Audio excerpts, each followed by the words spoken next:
So, we begin tonight as Nigel, Basil, two cultists, and Owen Trevelyan are being hauled in by the police near St. Catherine's Dock. The police have come to this warehouse, they've rounded up everyone who was still around in this warehouse and are currently marching them down to the station. And the general air of slight chaos and tension, I think both Basil and Nigel, your mental state is a little fragile at the moment.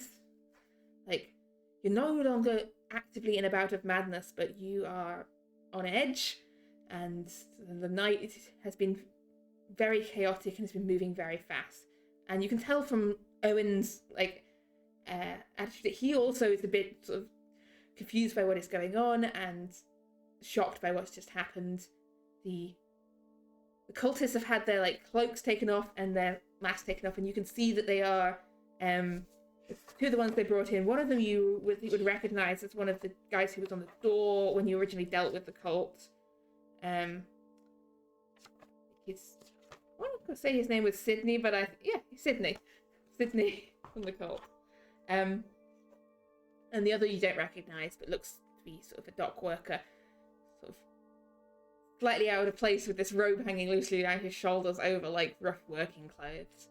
But as the police bring you down to the station, sort of, you can hear them talk like, I don't know, something went down at that warehouse on St. Catherine's. Look, we've got 5 guys here. Look, there was broken stuff everywhere. Stuff swinging from the cranes. We pulled a couple of these guys out of the water.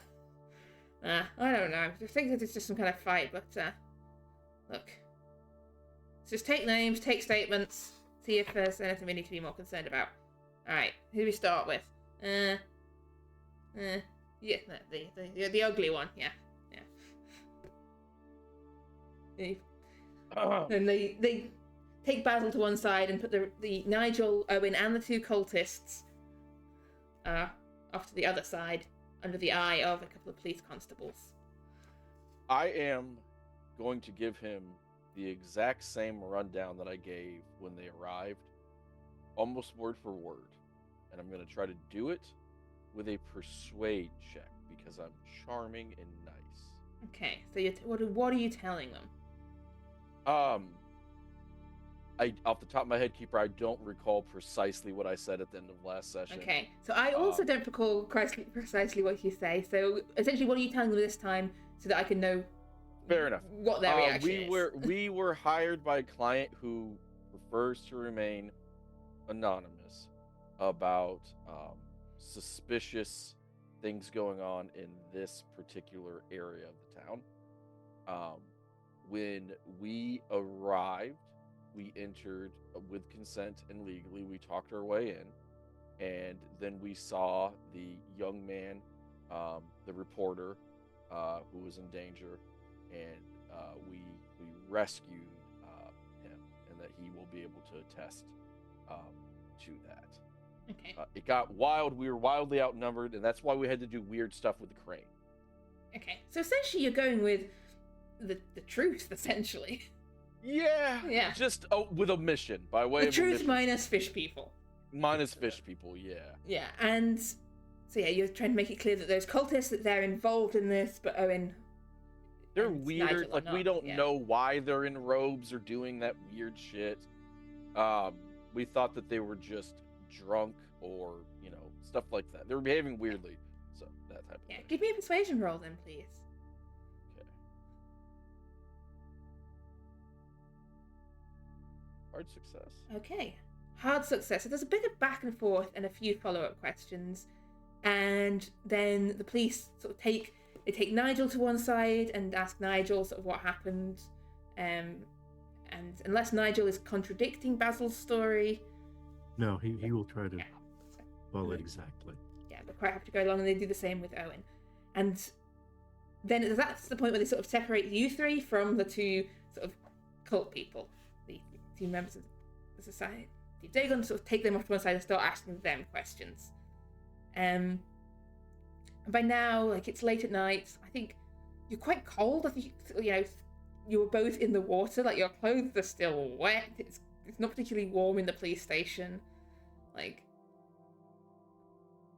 and your clothes sort of slowly starting to dry a little on you, but still, uncomfortable. Like, I assume whatever you're wearing probably has a lot of wool in it. This is like... Yeah. It's cool anyway. It's September-ish. I Yeah, think. it's September, it's nighttime. You're cold, and by the time that the police finish taking statements and like send you and Mr. Trevelyan on your way, like, yeah, it's late, you're tired, it's been a long night, and you're cold to the bone as you stand there on the steps outside the police station. And this is the first time sort of you've been out, like, not had like the police there since the incident. It's just the two of you and the reporter out there on the steps. The reporter sort of blinking a little, sort of owlishly, like staring up and around.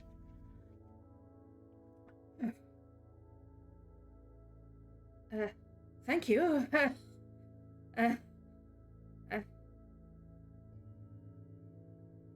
Oh, well, welcome. Have Basil and I talked to him yet about what he thinks is going on with the cult, or was he just... You haven't had a chance to talk to him really since, like, essentially you were there in the warehouse, you were taken by the police, you've been talked to, and now you're out here on the steps. Oh, yeah, what was going on with that cult? I mean, they're cults, right? I don't know what's going on. Seemed like one. I mean, well, yeah, like I thought it was organized crime. You're like, well, I mean, the robes kind of gave it the cultish vibe. No, so. I mean before. So I thought someone was up to something dodgy in that warehouse. People coming and going at odd hours, nothing officially on the books. So I might have I got in to have a little bit of a look around, and then they grabbed me, and I tried to do the usual. I offered to give them a little something to let me go, and then they tied me up, and I thought, oh shit, this is how journalists meet a bad end. This is it was not looking good. So there was me. I don't know what I was expecting to happen, but they had me tied up, and then they all started coming in, and then they started putting on cloaks and masks, and then I'm thinking, you're in too deep here. It was at this point you thought things were going badly. I didn't know what to think at that point. I was then thinking, is it better or worse to be held hostage by criminals or by a cult? Organized crime. Organized crime. And remember, you work for us now. I don't work for you. You agreed to it. I said I'd go along with your story. I don't work for you. Well, yeah, but then I also said I want you to work for us. Well, I didn't agree to that. Well, I want you to agree to it now, please. Are you threatening me? In your best. No, I'm trying to bargain with interest. You. It is. I already have a job. Well, no. Okay. I work for the Scoop. You might not have heard of us. We're quite a small circulation paper, but we have a dedication to reporting the truth, no matter if it might seem outlandish or unnatural. Can I do a psychology check to see how stupid this guy is? You can give me a psychology check to get a read on him, yeah. Thank you. And he's taken a couple of steps back, and he points out, we're standing right outside a police station, so if you're going to start threatening me, this does not seem a very smart place to start doing it. No, I'm not gonna threaten him. I would like to push... No, that's him saying that out loud, yeah. Oh, okay. Yeah. Okay, I'm not threatening. That's why I used to be a police officer. No, I'm not threatening you. I want you to have a symbiotic, and I'm going to push that role. You want to push this role, yeah. You're really trying to get inside his head and understand this man. Yeah. You can tell, he is wary of you, and especially when you say you used to be a police officer, that has his hackles up. He is perceiving this as you trying to, threaten him to not report this and basically do the whole, I've got friends on the force, and, his hackles are up, and he's grateful for being rescued, but he's also very wary that you're trying to like shut down his story here. Yeah. No, I don't want to shut down. Listen, I used to be a police officer. We used to be police officers. Yeah, we did both of us. We stopped because we have a problem with authority. You know? And when I'm not trying to stop your story, but what I'm trying to say is your story is a little weird, right? That's fair, right? You could agree to that? I was kidnapped by a cult that wanted to throw me in I the know. water. Yeah, weird. Weird. You would say that's weird. That's strange. Okay. Well, sometimes our work treads into weird stuff. So there's a commonality that you and I share. And so if you give us tips about weird stuff that you hear, that you deem credible, right? And we trust your judgment, we can pay you. I don't give up my sources for money. I don't care about your sources. I care about the tips and the information. Yeah, it's the things you hear around that we're more interested in. Who are you? The men who saved your life? Former police officers? No, beyond that. You said give us tips. Who am I giving tips to here exactly? Me and Nigel. We're a detective agency. Yes. Bloomsworth and Hargreaves Detective Agency. At your service. Bloomsworth and Well, you're at our service, but Hargreaves.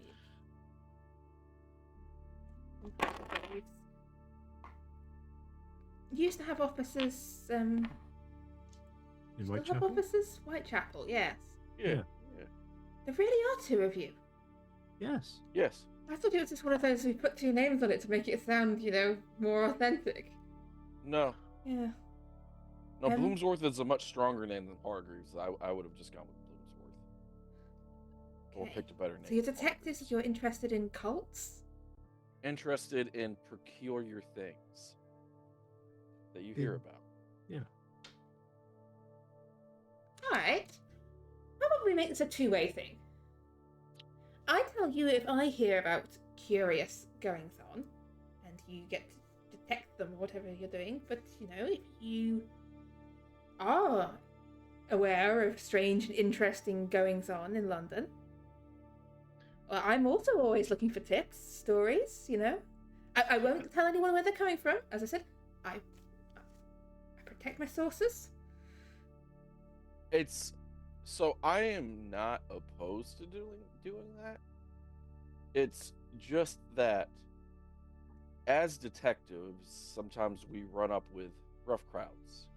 And you think I don't?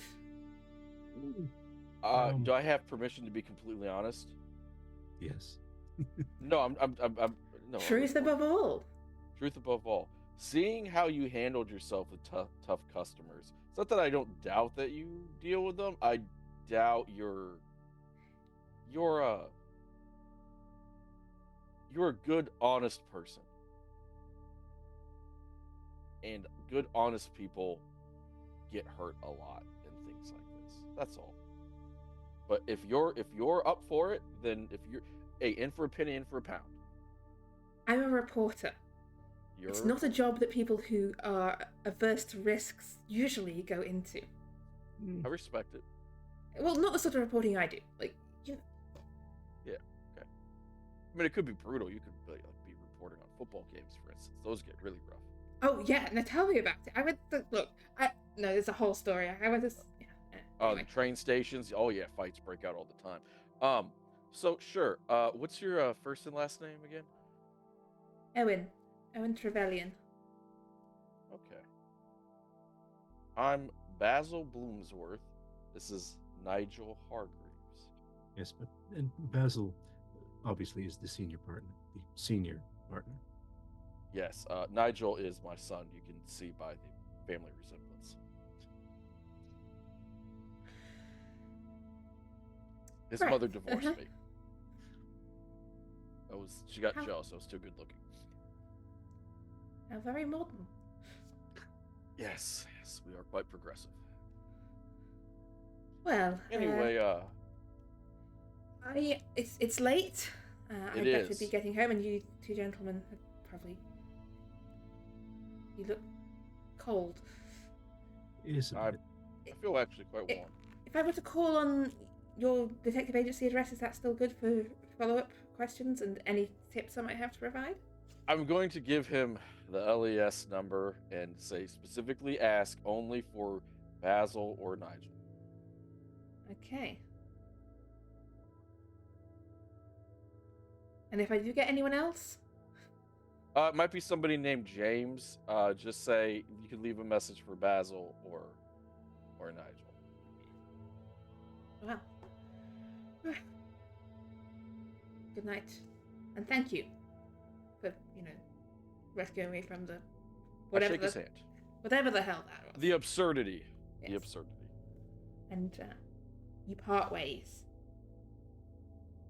Meanwhile, as all of this was going down with the police, Avery and Martin, what did you two do once you had left the warehouse?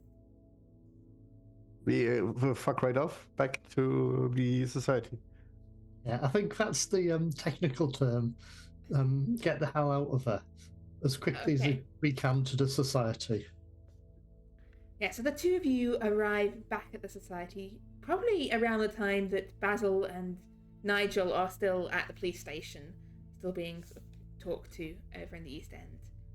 You arrive back. Yeah, so there's no sign of Basil, Nigel, or of Roger at the moment. It's just the two of you arriving back at the society. They'll find their way. They were quite unwell when they left. We're in London. They should find their way back, right? Oh, they were waiting for the police, I think, to make a statement or something. But I need to get changed. I'm soaked through. Sure, I think I'm assuming we've probably got a room or rooms to make use of at the society. Yeah. If we need to. The society has plenty of rooms. Exactly, somewhere we can if we need stuff. Yeah. I need to get sorted. I'll need to get dry. I seem to be not very good at swimming. It's something I found out about. But I need to get dry. I think everyone else will be fine. But there's a tiny problem, a tiny thing I should mention, a little detail. You know that cultist, the lead cultist? I believe that was my sister-in-law. So I've got to get sorted and get back home before she gets back, so she doesn't link me with what's going on there. So, yep. So,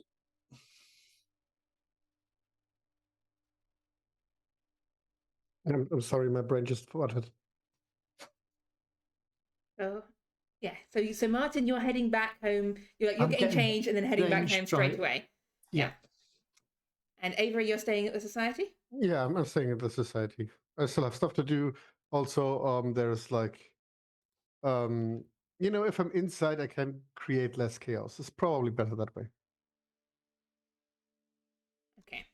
So yeah, Martin, you get changed, dry clothes on, and you head back home. Your own house, or your brother's house, depending on how you look at it legalistically, is quiet and dark. Most people have gone to bed at this hour of night, and there doesn't seem to be any sort of commotion caused by Agatha's arrival. A servant will let you in.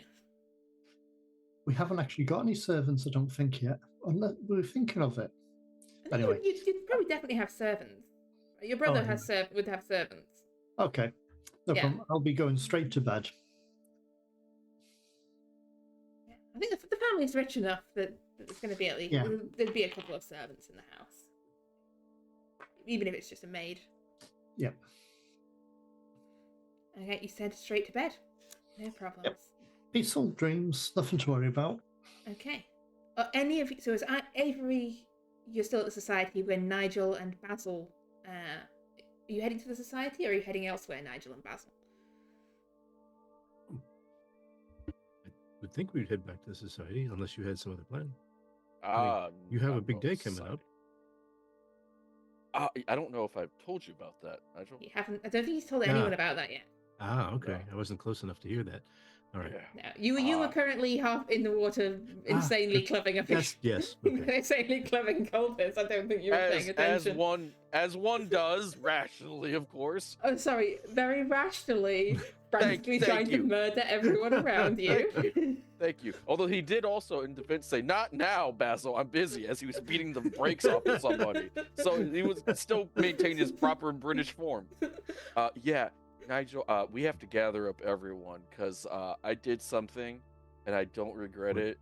What did you do? I'm gonna have to tell you at the society.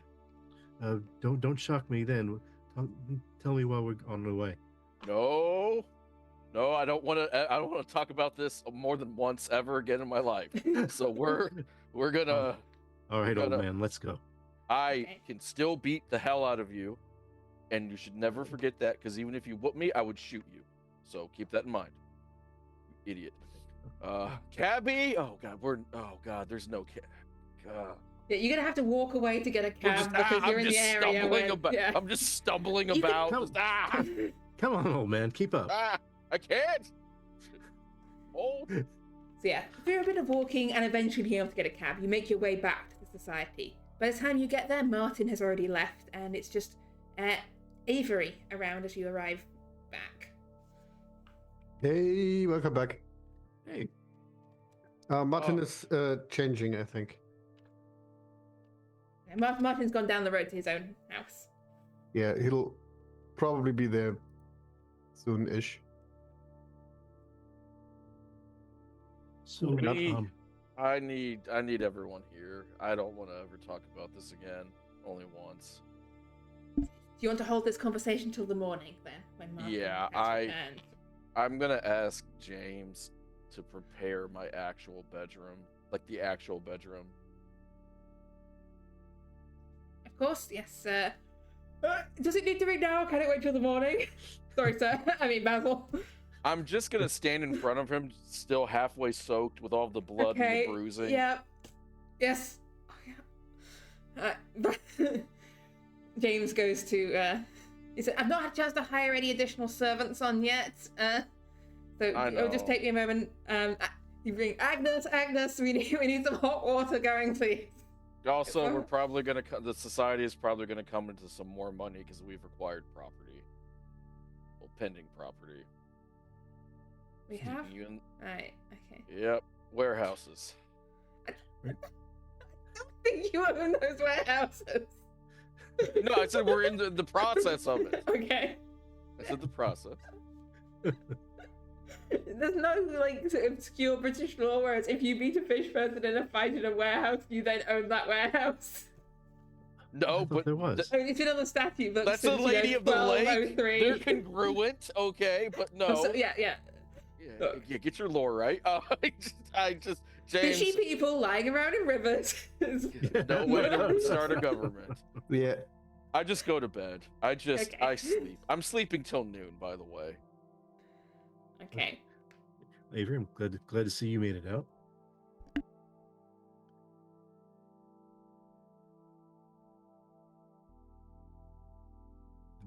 I'm glad to see you made it out and back to the house. Yeah. I mean, it was perfectly fine. I didn't catch the cultist head. I tried, but they went out the back door too fast. So there's somewhere out there still. And any approximate number? I think there were two that left behind through the door. The woman. I think it was 3 of them. I think that went out that way. Yeah, because there was the woman and two men with her. Ah, I see. I thought I had knocked one out. Oh, anyway, it didn't work out the way I wanted it. Well, I guess we'll talk about it tomorrow when everyone's back. Is the society still heated by steam and radiators? I think. Probably has fires. Probably hasn't got. I mean, central heating is a fairly modern installation. So I think mostly it would be relying on there being fires in most of the rooms. Oh, okay. I was going Heating. to spread my clothes out over the radiators to Yeah, you dry could them hang out them, overnight. You could probably hang them so you get like the rails, like fire guards and things. You'd be able to hang like clothes in front of a fire to dry. Okay. Well, If- let's just say he does that. Yeah. And then goes to bed. But yeah, you all go to bed, and is anyone planning on being up before noon the next day? Yes. Yes. Yeah. I wouldn't miss Agnes's scones for anything for breakfast. I mean, you're probably gonna wake up at some point when the other stuff being loud. Yeah. And basically, is there anything any of you wish to do or discuss before Basil gets up around midday? No, I don't think so. I'd say breakfast is normal, then he'll head over to the society. Yeah. So It'll be a Martin. late breakfast, though. Yeah. Martin, you get up late. By the time you get there for breakfast, your brother has already headed to work. Nothing There's out of the ordinary. No one else around. There's no sign of Agatha. And you overhear the maid just speaking to like the cook. She goes, no, she said she might be back late, but I don't know. I don't know. I would expect her to be back by now. The cook just shrugs and goes, you know, well, I'm sure it's not our job to interfere. Hearing that, I'll probably just knock on the door and are you okay? Who's missing or what's happened? This was a conversation just happening like in the corner of the dining room. Yeah. Out of Just very border like of my earshot. Yeah, just like quietly, like you just overhear this as you're having breakfast. They were whispering, but I overheard it, so Yeah. I'll ignore it and head on. Just make a note to it. So yeah, you head over to the society, and it's about a little past midday as all four of you are gathered up. No current sign of Roger, but the four of you are gathered up in the society. I'm going to let you know something before I truly begin. What did you do? What I did, I do again. And if you ever make fun of me for it, I will shoot you in the knees and roll you down a hill. Then I will roll you up a hill. And I will roll you up the hill again. Because I rolled you down the hill. As Basil is in the middle of this descriptive and inventive soliloquy, you hear a knock at the door. Well, I guess we can wait some more, huh? I'm gonna go and get up because I think James is probably busy with stuff. Yeah. James is a little slower now than he used to be. Yeah. Avery, you head to the door, leaving the other three of you in like the dining room. As you open the door, Avery, you see standing on the doorstep is a young woman who you do not recognize. She has like dark reddish auburn hair, pinned up very neatly under a hat. She's holding an umbrella. She's dressed in like this dark blue dress with a sort of high collar, and the most curious thing about her, she appears to be wearing sort of slightly sort of tinted glasses perched on the end of her nose. Hello? Good morning. Are you Mr. Basil Bloomsworth? No, I'm not. Is he here? Basil! I'm just gonna yell into the room. There's a lady asking for you at the door? Why do you sound so surprised? I'm going to go. I'm going to walk to the door. Say thank you, Avery. Leave Can now. you explain why I'm surprised, or? Avery? Guns. That's the only thing I just say the word guns. and I'm going to push him away. Yeah, you're in this sort of hallway. You can see the woman standing on the front steps, still outside, and Avery just being pushed sort of slightly back behind Basil. Avery, do you remain in the hall or do you leave the hall? Yeah, I'm gonna go. Let them have their alone time. I don't. And I don't Nigel see and that. Martin, where are you as Basil leaves the room? Are you still staying in the dining room, or are you trying to be Well, on hearing that there's a eavesdropping? lady, on hearing that there's a lady here to see Basil, I'm like, who can that be? So I get up to look. I don't You look out. go You out. you can see down the hall, peering around the door. Yeah, you can just see this woman standing on the doorstep. That's all. You You just don't see down the recognize hall. her. Just down the hall. Actually, you mostly just see Basil. Just behind him, you can see. Was there anything you said between I looked down the hall and because you froze? Yeah. You look down the hall, you can see mostly just Basil, and then behind him you can just see the top of an umbrella. There's definitely someone in front of Basil standing on the step, but the way the hall is set up, you can't fully see her from where you're standing. Okay. I'm going to act like I'm scratching my back, but I'm going to slightly raise my jacket and show Nigel my gun that I have. You don't tucked. know I'm looking. You're loud. No, Can I make a listen check? Listen check. Yes, and Nigel can make a stealth check. That is so Fair hateful, enough. Keeper. You are critical. Yes. Yeah, Do I get the D10? You get the D10. You're so good at listening that you get better at listening. On a 9. Yes. I'm locked in. You hear the telltale sound of. For a moment, you hear everything. You're aware that Avery's backing away down the hall. You're aware that Nigel's trying to peer around. Where's Martin? Because in that moment, Basil hears what he's up to. He's probably muttering under his breath about having more manners than that, as in he's not going to peek or eavesdrop on Basil and the young lady. And that's why Martin is the goat of all investigators. We love him. Yeah, Basil, you make this little sly threat with the gun. Nigel, do you take the threat or do you stay listening? I will back off and sit back down at the table and continue my breakfast. So that is Avery, Martin, and Nigel back at the table, and just Basil and the woman out in the hall. I'm so cooked. Hi, I'm Basil Bloomsworth. The worthy of the Bloomsworth. Basiling of the blooming worth. I'm Basil. That is who I am. Are you going to invite me in? Or leave me standing on the doorstep? I need to tell you something before I invite you in. I have not told my compatriots as to what is happening.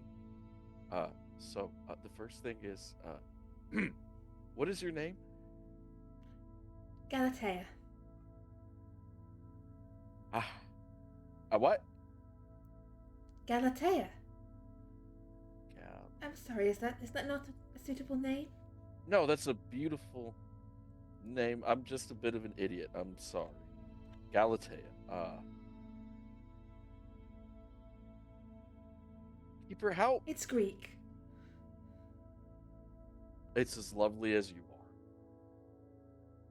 And you are incredibly lovely. Sorry, I'm bad at talking to people unless I'm threatening them with guns, in which case I'm really good I don't feel like that would be appropriate to this circumstance. I will never threaten you. We come inside and you can introduce me to your friends. Yes, That would be considered polite to introduce your fiancé to your friends, would it not? Galatea, how old are you? That is a very impolite question to ask a woman. I know it is. It's just that I am 49, and I feel bad that you're stuck with an old, broken down, ugly man such as myself. You're 49? I am 49. Oh, Yes. sweet child. I see. Keeper, how old does she look like? She looks. Make me a spot hidden check, I guess, is our best assessment here. I was going to say perception, then I wrote. She looks to be somewhere in her 20s. Okay.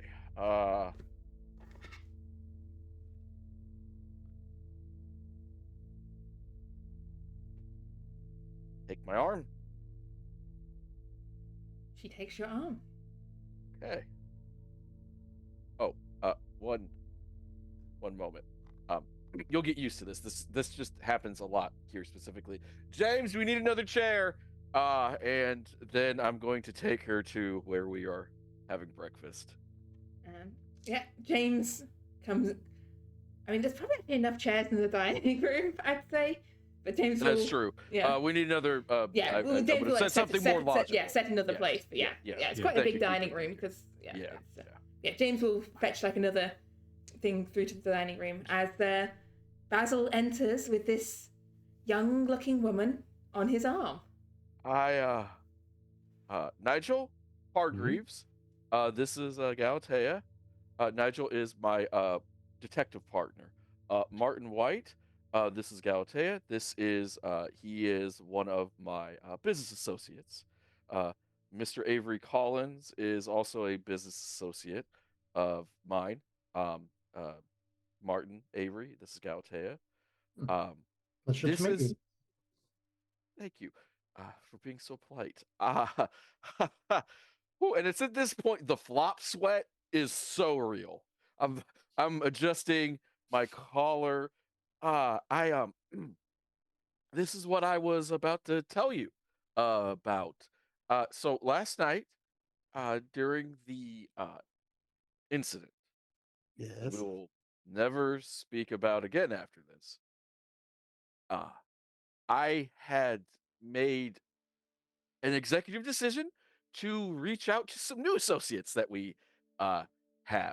Galatea's family, right, dear? And I'm shooting her a face that says, "Please help me! Oh my God, please help me!" Yes. Basil is a friend of the family, and he has. She raises her hand and she gives her hand a little wiggle, and you see that on her middle finger there is a ring set with what looks to be probably actually like a pearl on the ring. And he has made me a very kind and decent offer. Yes. We're getting married.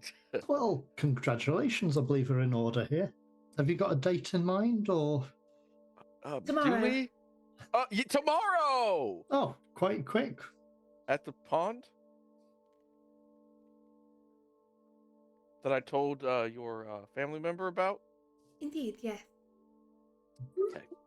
So this was the news you were just about to tell us. Yes. You see, Galatea, her family, we met some of them at the place of that machine that I really liked. If you recall. Yes. Yes. And I'm just looking, just with incredulity at Basil at this point. It's like, okay, but I had cast an enchanting offer to speak with Galatea's family yesterday, and they liked me so much they said they would help us. Oh, I understand. And then they liked me so much that they wanted Galatea and I to wed in holy matrimony. We will also have to get married in a church, yeah. Of course. The pond thing's like a cultural thing. It is traditional to stand by the side the water as we say our vows. Yes, it is. To be bound in sight of the gods beneath.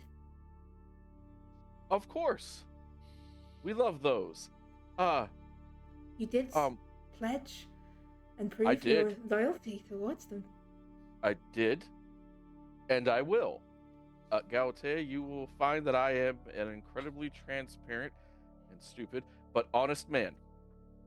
An honest man. and I am so honest that sometimes I just say what's on my mind. Like, for instance, and my friends here, they're used to it. So when I tell them that I need them to leave this room for about 20 minutes while you and I have a private conversation, Galatea, they won't be offended at that at all, right? Right? No. Nigel, Martin, Avery, Oh, that's Martin, good. Nigel? That's a good idea. Just do that. We can just go to the Sure, library if you I two Find something else. lovebirds to need some do. time together. It's fine. Well, yeah, Oh, tell James. Will be a conversation later. Yes, they're a happy conversation, actually. Galatea, James, we have a wonderful staff actually, here. Could we get you something? Have you to had eat? breakfast? Sorry, Galatea? I ate before I came here. That's okay. I just thought I'd ask whilst you're here. It'd be rude Thank you for otherwise. the offer. It's very, very kind. But yeah, I'll take my exit, I suppose. Thank you. Okay, as people take their exit, first question, are you taking your exit? And second question, is anyone trying to eavesdrop on the conversation that follows? First, yes, I'll take my exit, and glaring at Basil, as I get out of Galatea's view, and I will absolutely be listening in on this conversation. Basically, anyone who's attempting to eavesdrop can give me a listen roll, as Galatea and Basil are left in the dining room.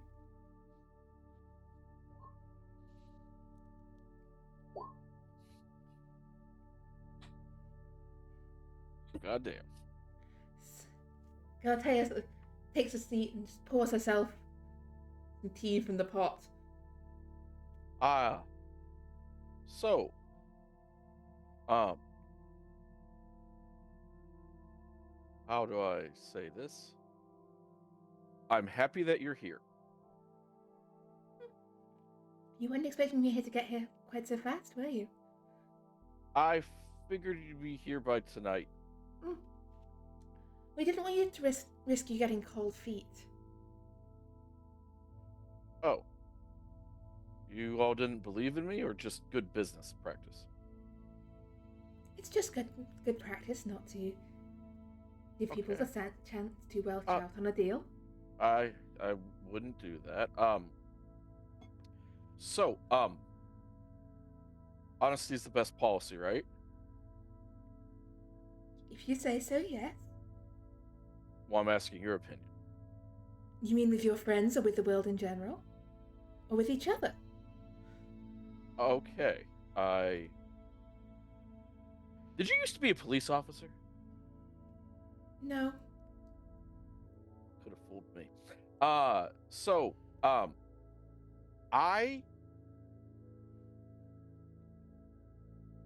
Nigel is my best friend. I love him like a brother. He's a good man. Martin White is a good man and my friend. Avery Collins is one of the most talented people I've ever met, and I like him a lot. The people who exist here in the society, except for that really annoying writer guy, I really enjoy.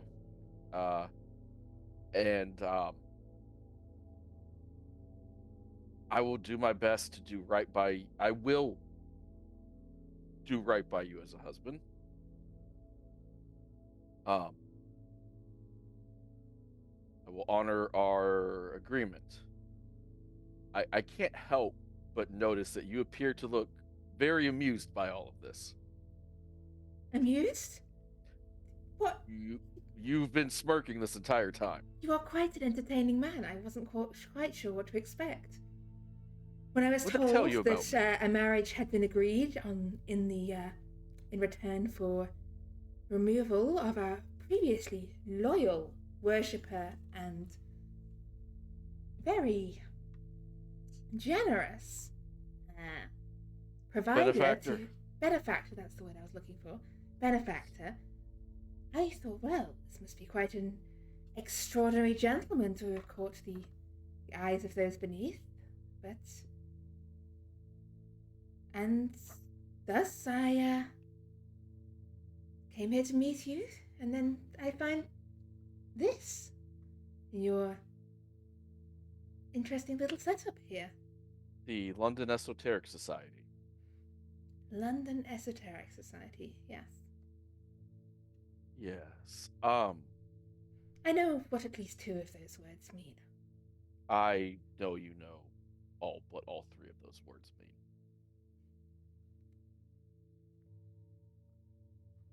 So,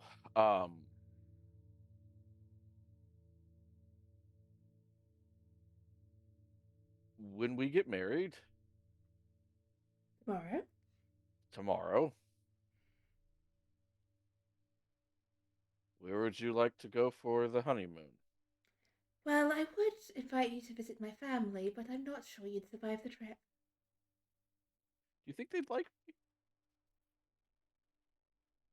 Mm,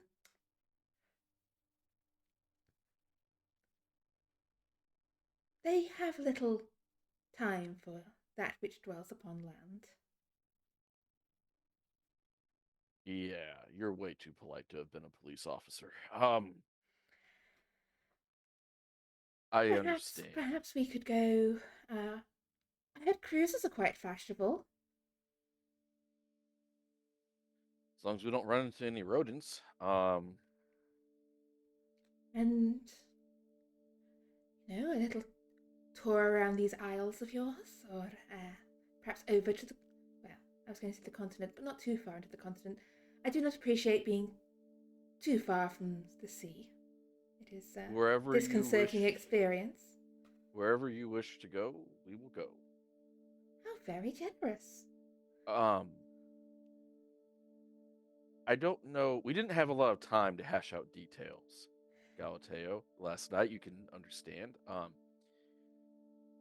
It would be an honor and a privilege for you to live with me here. I live here. Yes? Where else would I live if I'm to be your wife? Well, I don't know what a wife entails in your neck of the water. I will abide with you. I will give you children, and then I shall watch those children grow. And they will appear. Will they be able to go to schools here? And They will appear as human at first. well, you're okay. The change may come upon them in time, and then they will go, as I did once, down into the waters to dwell there. For a time. Oh yes, usually I suspect they will pass as human until they are 30, 40.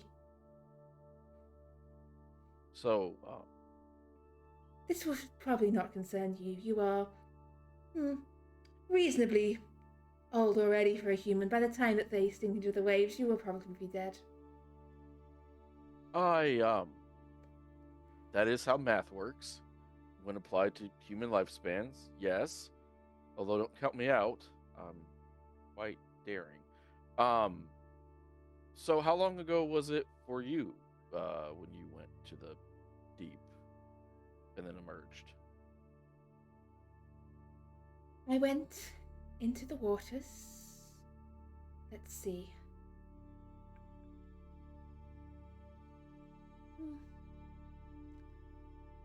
Around 60 years ago now. Okay.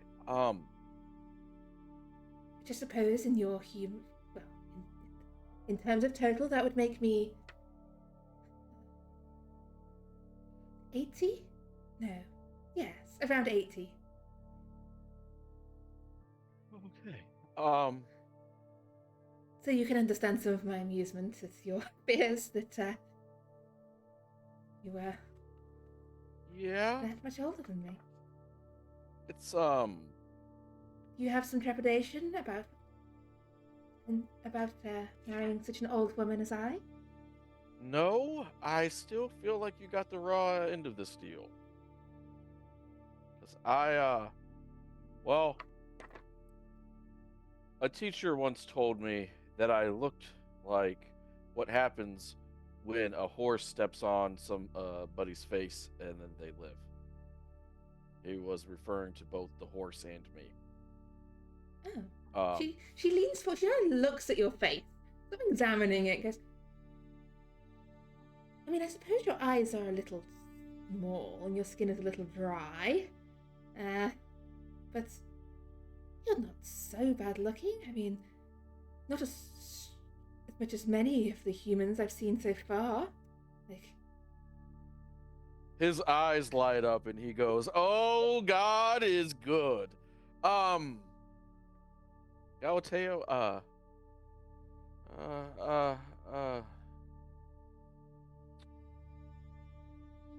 is there anything you want to ask me? Surely. you spoke about lies and truth. Yes. You intend to tell Nigel and your other friends what I am and where I came from? Yeah. They won't harm you or look down on you. One, we've had good diplomatic relations with your people. Two, if they get out of line, I'll shoot them. I'm very quick to violence. Well, I won't actually shoot them. I'll just yell at them and make them wish that I shot them. And I think that concludes the questions for now.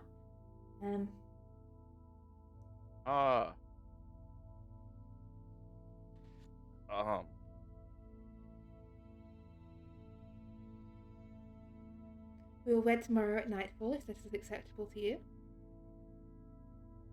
Sure. If it's not, say so now. No, I this is a lot to take in. So a deal was made, so we do not get very... married now if you want. So keen. We could today? go to the. We could get married today if you want. We could do. Go to the pond. And thought you might require a little more time to come around to the idea, but tonight is nightfall then. I made a deal.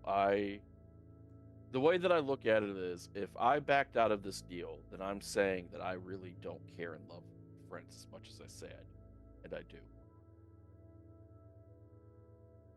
Very well. So tonight, I only have this dress. One moment. Do you have any spare clothes here? So much, especially if you need a cape. 1 second. The most powerful James that has ever been admitted by Basil. We're approaching Augustus Green levels. Yes, sir. James appears very quickly. I need a wedding dress. I know we have some. We don't have any wedding dresses as such, but we can have some dresses that could definitely be wedding dresses. This is my bride-to-be, Galateo. A pleasure to meet you, Miss Fairbanks. Yes. Galatea yes. Fairbanks. Yes. If you want to give James a couple descriptions of things that you like, he is very, very good. Yeah, we have a range of dresses upstairs from previous members of the society that could be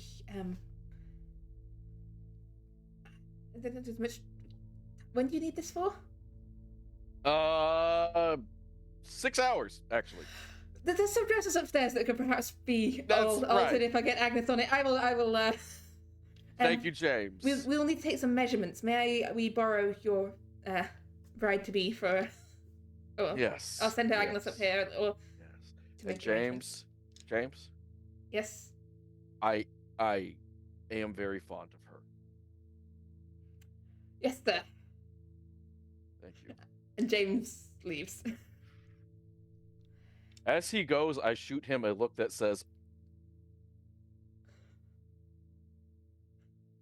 What? What does that look mean? He doesn't. It's up for interpretation. Okay. Yeah, so James goes. The rest, one of you listening outside probably is like, come in, like because I James, just presumed. I just presumed that they're there. But yeah, do you want to have the conversation about Galatea is still here, or what? She's gone to sort of get her dress fitting done. While she's here is fine. Okay, yeah. So you can. He calls you back into the room. I presume you're listening. I would never. Shut up. You are far too important an old friend of mine, Basil, to not. I meant every word that I said. Fair. Her family worships, my family worships Dagon. We're gonna have to deal with that. I'll have to deal with that. I figured there would be fallout from the song we sang. Yeah, I do it again because we're gonna die. Probably need further information. I didn't actually listen to any of that. I was in the recap. library. Oh, wait. Yeah, you are a proper gentleman. Of course, you were actually in the library. But I'll catch up. Don't you worry. Okay. Dagon. Yeah. They gone to the Esoteric Society for a So- wedding. Okay, so Father Dagon and Mother Hydra, I was going to emissaries ask of the great deep beneath. I was going to just ask the question about Mother Hydra, because I've heard that mentioned in the same breath as Dagon and Cthulhu and all that. But I don't actually understand the interaction. We do not speak of the great one beneath. We do not speak his name. The C word. Yes. Yes, okay. So what is the interaction between the three? Father Dagon and Mother Hydra are emissaries of the great one beneath. They pass his okay. word and message to us and guide us as we do his bidding. That's okay.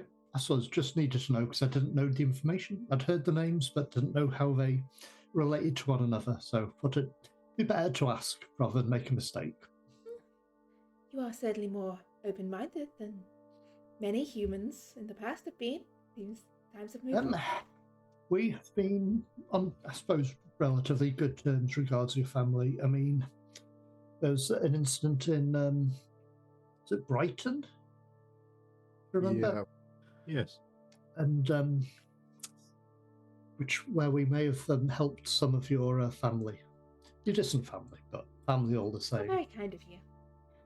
As But, well. yeah, it's not the most unusual thing we've seen. No, it seems that from the conversation, Basil here considers you almost like his family, all of you, by the sounds of it. He seems very fond of you all.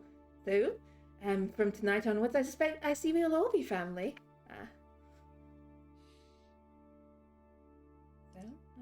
I thank you for your warm welcome.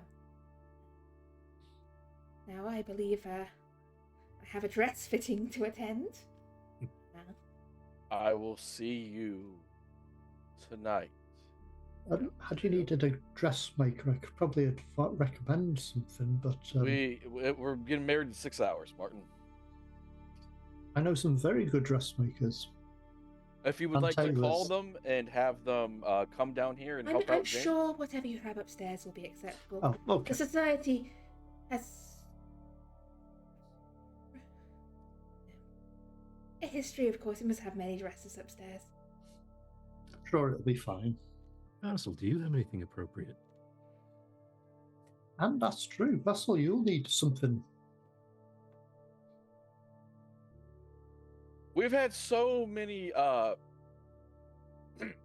departures during our time. I'm sure there's some leftover clothing that would be suitable. If not, I do have a nice suit for business occasions. That thing. No. You remember when you were gone for a long time? I updated. No, it's almost like no time passed whatsoever.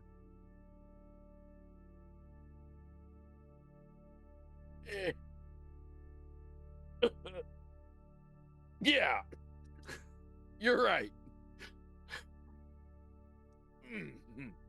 No time. It's a blink of an eye. I shall go get this dress fitted. I shall see you later, gentlemen.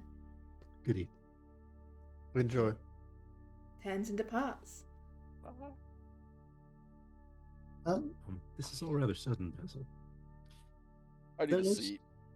There is something I mentioned to Avery last night before I rushed home, but I should really mention to everyone. My sister-in-law, Agatha, was the lead cultist. Really? Oh, she's dead. Well, she might not be. No, she's a little bit dead. late She's late getting back No, today. Martin, look at me. She's dead. If she was the lead cultist there, I killed her. What? When?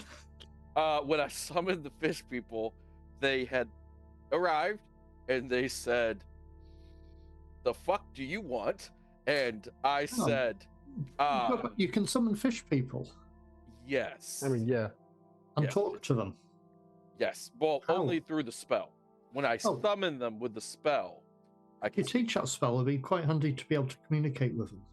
Well, to be fair, sure. we both To actually be able to talk to them would be quite handy. Last time we met them in Brighton, couldn't speak a word. don't I know? Don't I know? Don't I Anyway, know? as you were saying,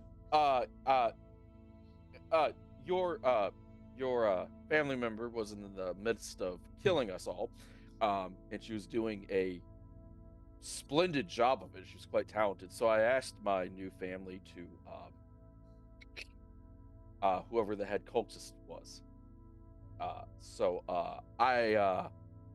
Well, you lose one family member, but you hurt her. We're all like a family, and you're gaining another. So it balances. Please don't be mad at me, Martin. I did what I thought. no, was I'm best. not mad at you. I'm just wondering about how to explain to my brother You don't have to explain anything. You weren't there. or to my nephew and my niece. Their mom. Bad things happen to people every day. I'm not entirely sure what the situation was because it's a bit strange with Agatha sneaking out. She must have been sneaking out a few times because this couldn't have been the first time.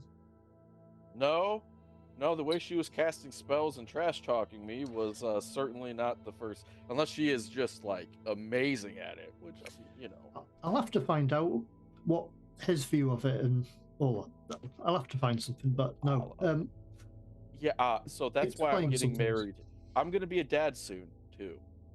That's also part of the agreement. It'd be interesting to understand that side of things.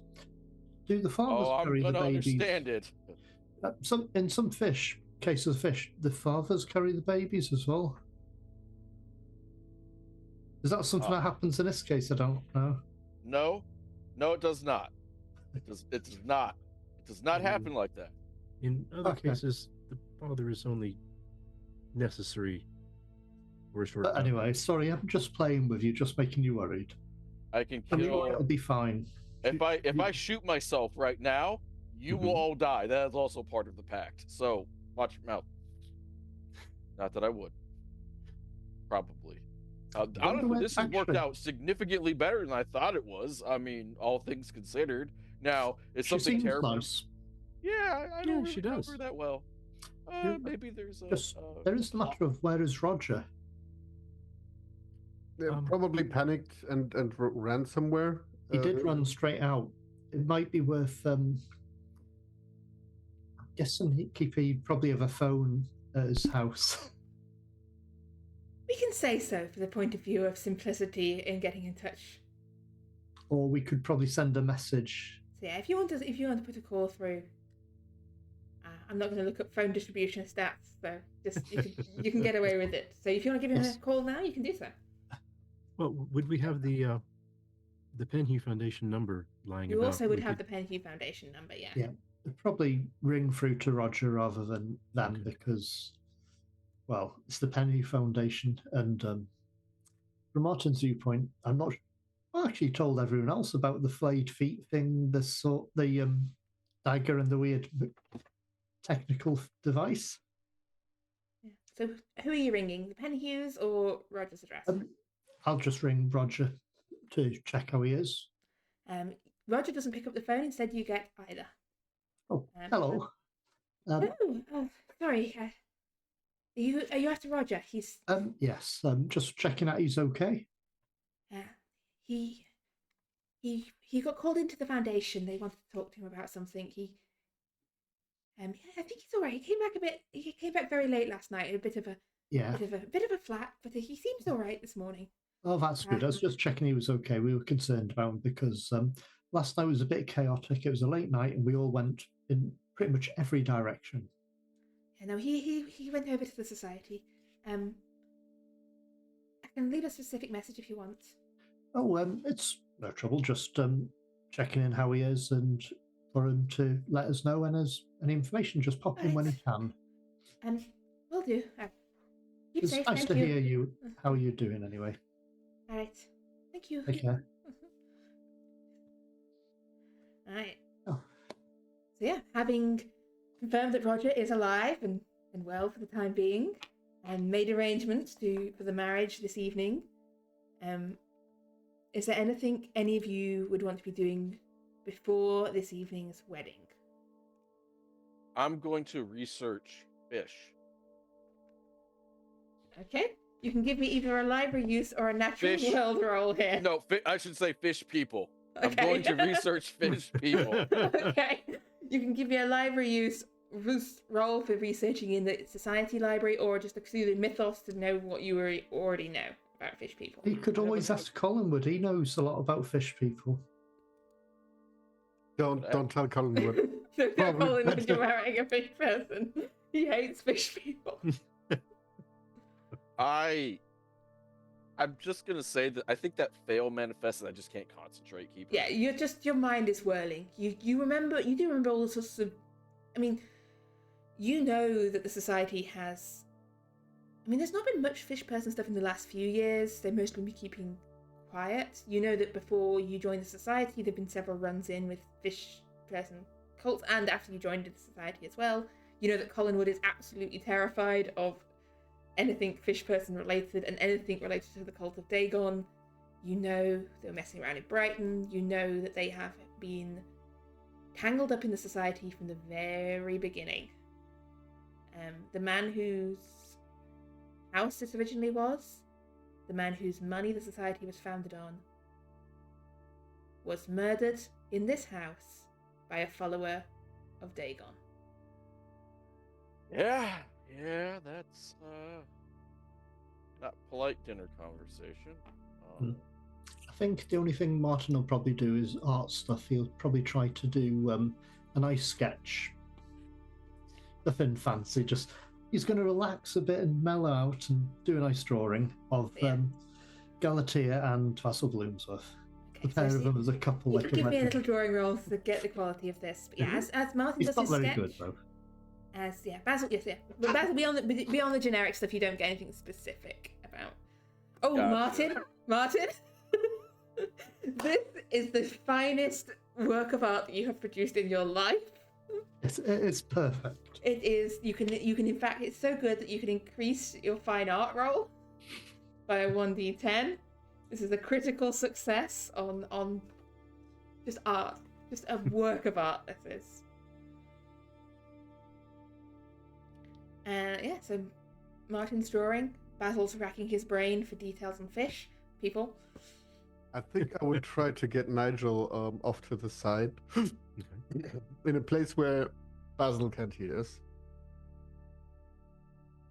And gonna be like, you think we could just let this go through? Because you know, with the, I mean, technically these kids aren't, as far as she said, these kids are just gonna be living down with the deep ones, right? There's not any large consequences to this. Well, when I was listening in, I mean, she said that they would remain in human form until their 30s or so. So, and they wouldn't go down until after that. Yeah, and then they live down there, and then, right? It's not like any of the we don't prevent that and the world goes to shit things. It's like, I think this might be the only chance for Basil to have like a. He seems extremely, actually excited about this. Yeah, it would be nice for him to have this. Should we just? I mean, consequences for us are a little dire if we interfere. Should we just, I think we should just let this play out. That's kind of what I think. I'm just worried that there's stuff that, consequences to that, and we don't know them. Yeah, well, that's yeah. And that's maybe my paranoia is speaking. I don't know. Well, I mean, Or maybe do I know? Can I check if I know? What's the question you're trying to answer here? I want to know if this is a bad idea. I mean, if this is just okay, the kid's gonna be a half fish person, so the fuck what, right? But if there's like any societal implications to us not stopping this right now. I don't know that there's a skill you can A roll code. for that. A Cthulhu mythos. You can give me a Cthulhu mythos to see if there's anything else you know about. No. I'm giving you No. the 13 points. The 14 points that I'm missing. Okay, so your question here is what? Is this part of some grand plan, or Yeah. what do you know about? I mean, you know the same that Basil knows in terms of that the fish people have been tangled up in the society from the start, that the society has crossed paths with them time and time again. Yeah. And you know that, for the most part, what they seem to be doing is entangling themselves with human families, offering, money, and not money, but as in wealth from the sea, as like in return for children. That seems to be what the fish people want out of this, as far as you can tell. The deep ones seem to be trying, whether they're trying to just propagate their own kind by using humans. You're not sure, but that seems to be what they want out of intermingling with humans on the surface. Right, and that's just the only thing that they want, as far as we are You aware. know that they worship Dagon. You don't know what Dagon wants. You know that Dagon is apparently in service of the one they will not name, Cthulhu. You don't know what Cthulhu wants, or if it wants anything. You don't know if there's any grand scheme from all the texts you've read, but you also know that they're not doing this out of the kindness and goodness of their own heart. Perfectly fine. They are doing this because they are getting something out of this arrangement, and it is beneficial to them and their kind. Yeah, I mean, it seems fine so far. I mean, this is just kids, right? There's plenty of people marrying for kids. Yeah. No, Keeper, would I have, in the time that I've had looking through the society's past, would I have noticed that there is or isn't a detrimental association with fish people? I mean, other than the initial encounter. I mean, I think that the times that society has crossed paths with fish, it was a couple of times. At the very beginning, they were involved in the death of right. These things happen. John Wallace, and the society then had a little bit of a feud with them for a while. There was a whole summoning incident down at Albrook that ended messily. But then since then, I mean, there was some Collinsworth got traumatized during them, like in society trying to investigate fish people in London. But that was while Pendergast was part of the society. Right. So you suspect now, knowing what you know now about the fact that Pendergast was actively hunting Deep One hybrids and people with heritage, that might have been some of the reasons for the hostility there. Like, he was actively hunting them. Right. Okay. And when I was looking at Galatea, would I have noticed any similarity to Eleanor Marsh? Any sort of family resemblance? I will give you one. We'll do one spot hidden, and then we'll go break, because I realize we're running over a little into our usual break spot. You didn't see any striking resemblance to Eleanor Marsh. With a hard spot hidden, you noticed, as I said, she was wearing this high neck dress. She had sort of these tinted glasses on. You suspect that part of her appearance is a disguise. Okay. That she is concealing what she truly looks like to some extent. Her hair is this dark reddish colour. You suspect that it's died. You suspect that she is, like, the glasses are there to stop you looking too deeply at her eyes. Like I said, her dress covers pretty much most and all of her. She's very covered up and Right. concealed. What she truly looks like once you start underneath all this is not clear. But there was also something familiar about her appearance. Okay, but Just I can't occasionally quite- when you caught her face in profile, there's okay. something sort of niggling at the back of your mind. You've seen someone who looked a bit like her. At some point, within like the last few months, you've definitely seen someone. Mhm. You can't quite put a finger on it, but you, with a hard success, there's something eerily familiar about her. Okay. Well, then I'll think about it over the break. Okay. And so, with that said, we will go to break. We'll see you in 10 minutes' time. And so, ladies and gentlemen, we gather here tonight on the shores of a pond in the dark September night. But before we gather, is there any last things or discussions you want to do on the way to the wedding?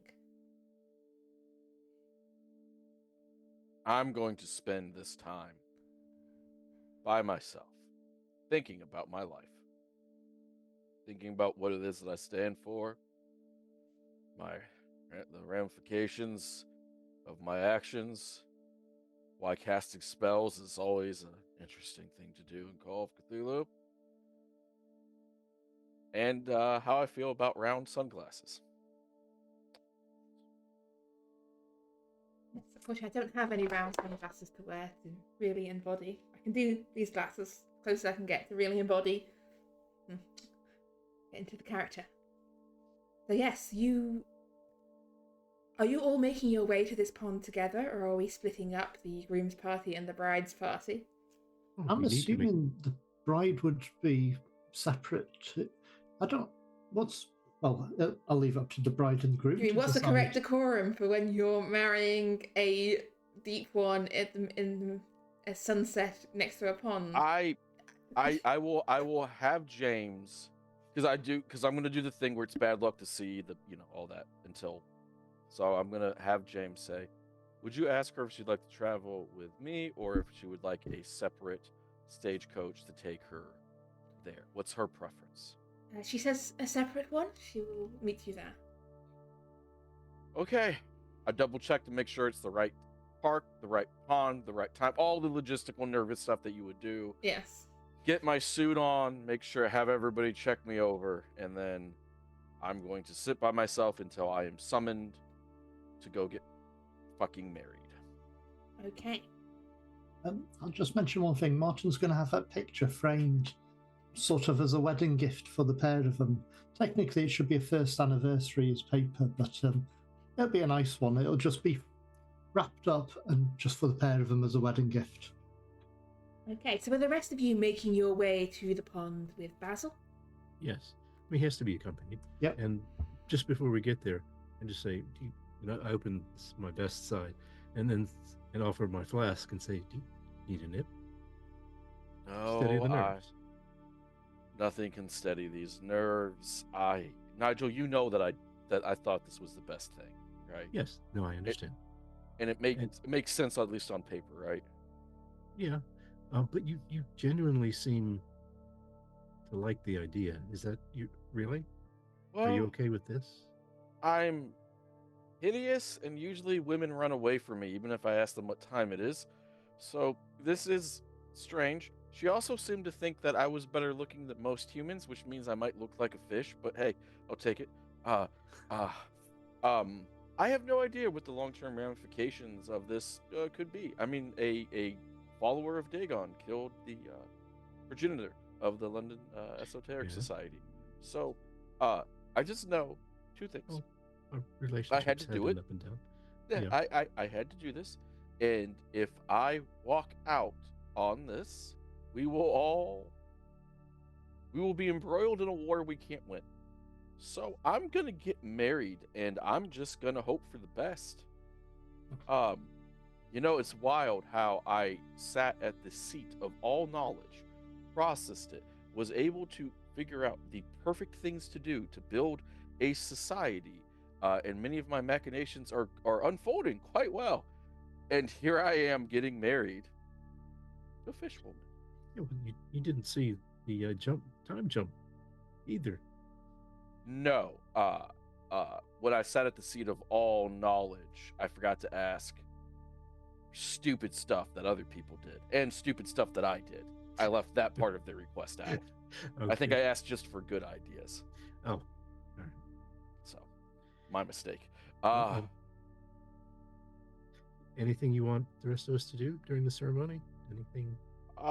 Be optimistic. No weapons. No weapons. No, understood. No, I don't want new weapons. The important thing here is this is your choice. It is my choice. Then I'm fine with I support you in your decision completely. Mm-hmm. Avery, any advice? Nigel is the best man, right? Obviously. If Nigel doesn't mind, I thought you could all be the best men. That's fine. That's perfectly fine with me. Wait, are we then walking like in a 4 people group down there, or Just walk behind me in a staggered triangle. Okay. we walk in formation, I guess. And Yes. to preserve, equality between us, the triangle will rotate as we're walking forward. No, we are far too uncoordinated for that. Don't embarrass me in front of my wife. Peloton formation. Synchronized marriage is not on the goddamn. Would that be a dance roll? Oh, we're so doomed. She's gonna abandon me. She's gonna say, I cannot have children with this fucking idiot, and then she's just gonna go. Oh God, So incompetence. yes, you arrive at the shores of the pond, and you're standing here after nightfall in fairly late September, next to a pond in a London park. And it's actually, I think, near to the dark of the moon, like the new moon.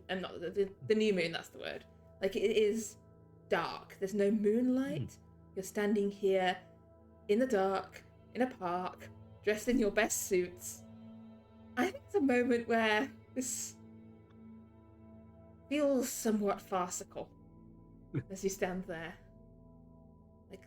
Like if anyone were to walk past and see these 4 gentlemen dressed in their best, waiting nervously by the pond, they might wonder what on earth was happening. Do we have any candles or torches, like at the site that we? Did you bring any? Did you put any up? I think we probably would have brought something. Yeah. Maybe just some lanterns, because it's going to be dark. We need light to get there. Right. There are probably lanterns we could probably put down on the floor. All right. Yeah, Basil probably would have wanted like little tea lights, making a path. Oh God. Now You could have got here a little before and put some candles in this park to give it some life and give it some atmosphere. Okay. Now we had talked about earlier finding a priest keeper. I presume. Don't remember that conversation. Oh, but... I did say it in passing that if we could get married today. If not, or I was gonna say that's probably something I would have left up to James to do, because he knows. Well, he's been here a long time. James is like, I don't know any fish priests. Yeah, Essentially, Oh, this is not the church part of a wedding. This is some other. Yeah, I know. I was just trying to feel a little don't know comfortable in my wedding. I don't know if you know any priests of the Esoteric Order of Dagon. And if You know, do, the fact that we actually might is kind of cool. I will say that. All right, Yeah, I'm just yeah. gonna You presume arrived she at has it taken pond, care of. and I'd say when you arrive there, you actually do realize that you're not alone here. As you step onto the pond, you see there are figures standing in like the shadows of the trees on the other side of this pond. And they are cloaked. And you recognize a similar sort of style of cloaks to the people you encountered in the warehouse last night. Oh, There are no. cloaked figures standing on the far side of the pond from you as you arrive. Well, they're gonna have to deal with it. I'm a made man. And they don't sort of lunge out or attack you as you arrive. They're just standing there watching and waiting. There's candles lit now on the edge of this pond, and you hear the sound of a car pulling up I towards the forgot. gates of the park. Y'all, guys, Hmm. I forgot to ask if she was having anybody come for this. But you guys didn't talk about who would officiate the wedding? I mean, I just assumed it would be someone of her choosing. She said that we would get married here, and then we'd have a church marriage as well. Right. So I took it that she would do all of the stuff for this, which she clearly has. Well, I'm just gonna go. I'm gonna go keep her. I'm gonna go stand in the most logical spot that I think there is for me to stand. Yeah. There's And space on the edge of this pond. I'm gonna stand there, and this is the pond in my character sheet. This is literally the pond This that is I your told them favorite about. pond. This is my favorite pond, and I'm getting married there. So hey, fill out your character sheets, kids. Come up. So yeah, as you stand there, you hear the car pull up, and then you hear the crunch of feet on gravel, the sounds of someone walking up behind you. And you see, or anyone who's looking in that direction sees, as a dark it's very dark out. There's not much light to go by, but you can see the shadowy form of Galatea approaching. She's still wearing her dark tinted glasses. Her reddish, like darkish reddish hair sort of pinned up behind her, but she's wearing this probably looks quite an old-fashioned dress to your eyes. This is probably something from like the 1890s or so. This is an old sort of Victorian gown she's wearing that's been dug out of a cupboard somewhere at the society. Very sort of ornate. It's not exactly a wedding dress, as in the modern sense, in the 1920s sense, but it is this quite impressive old-fashioned Is it regal? gown. It's and quite has, like- regal. Yeah, Okay. there's a bustle involved, and like it's old-fashioned. It's dressed up, and as she approaches the pond, she steps up beside Basil at the water's edge, and says,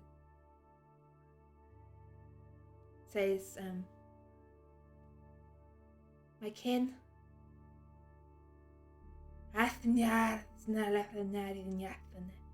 and holds her hand over the water.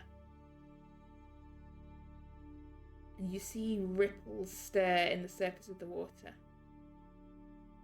You realise that there were other people, other guests here already.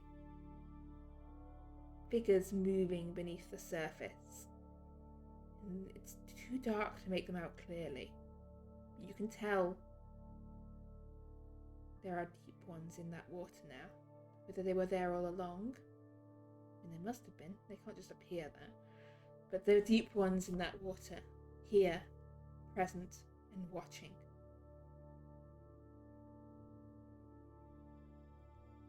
And Galatea turns to Basil.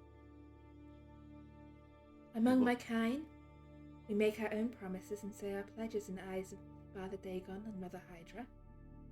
Mother Dagon and Mother Hydra. You look great, by the way. Thank you, as do you. Really? Yes. Now, do you wish to go first, or shall I go first? I have vows that I wrote. I You can wish only to say speak them them? in. Yes. That is what we do. We speak a promise in the eyes of the gods, and in the Okay. eyes of our kin and family. Do I? I know that that humans have tendencies to do things differently. But we have no. Well, we had a priestess, a mortal priestess, a human priestess, but we don't have a priestess at the moment. So I'm going to speed right past that one, beloved. Do I need to say anything to Mother Hydra and Father Dagon before I Oh. do my vows. Father Dagon, Mother Hydra, Great One beneath, witness this. Thank you. I whisper thank you. Um, Galatea, you came into my life abruptly, but you are a happy and a pleasant surprise. I adore your pleasant disposition, your open mind, your candid candor, and your smile. I wish I was a man of many words, but I am not. I hope that this is sufficient. I vow to love you with all of my heart, with the strength of every ocean wave that had, has, and will ever exist. The same thing goes for the sea, too. As you can see, Basil goes, he makes, shit, I forgot about the seas. I only said the ocean. I hope that this marriage will bring our families and our people together and create a union that stands the test of time. That in these times that we might foster a better understanding, relationship, and family with one another. Thank you for your trust in me. I know that you are worthy of my trust in you. If you still wish to marry me, I am yours to wed. Beloved Galatea. And he audibly goes, "Ooh." And it is witnessed. Father Dagon, Mother Hydra, Great Deep One beneath, witness this.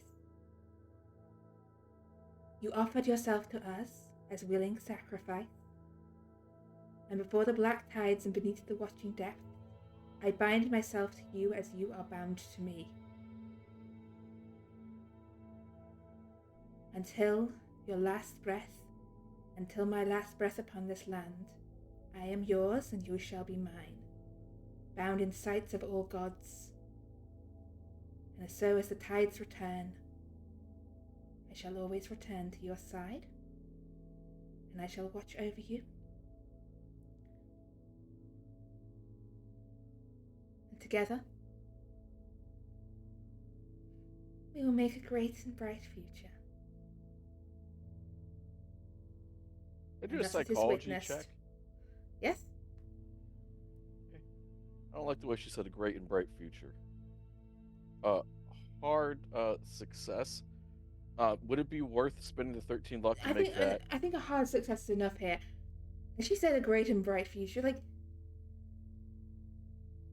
there's a smile on her face, but it's a smile that's not a nice smile. Like, this is almost, it's almost a predator smile.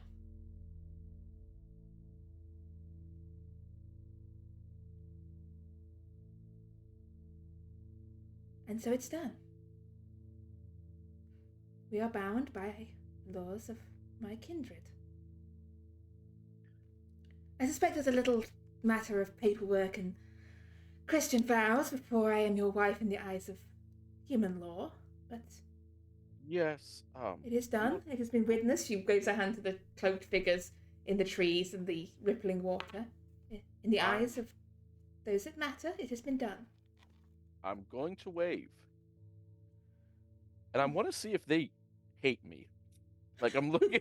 I'm just It's too dark. Okay, I it's too figured dark to see. you can't fault me for trying. Yeah, no, you can't fault them for trying, but yeah, you can't tell. Do you want to introduce me to anybody since we're all gathered? No, they might. Do they hate me? She looks almost like sad for a moment. She says, I have no close family here, just distant cousins. Oh, well, that's not true because I'm your close family. Oh yes, I have you now, but yeah, yes. I'm going to put out my hand to her. You're supposed to hold it. Oh yes, sorry, I was It's lost okay. in thought for a moment there, thinking of those who couldn't be here today. I hope to meet them sometime. Sadly, death is a barrier that not even my kind can breach. I see. I see. But yeah. Well, we'll take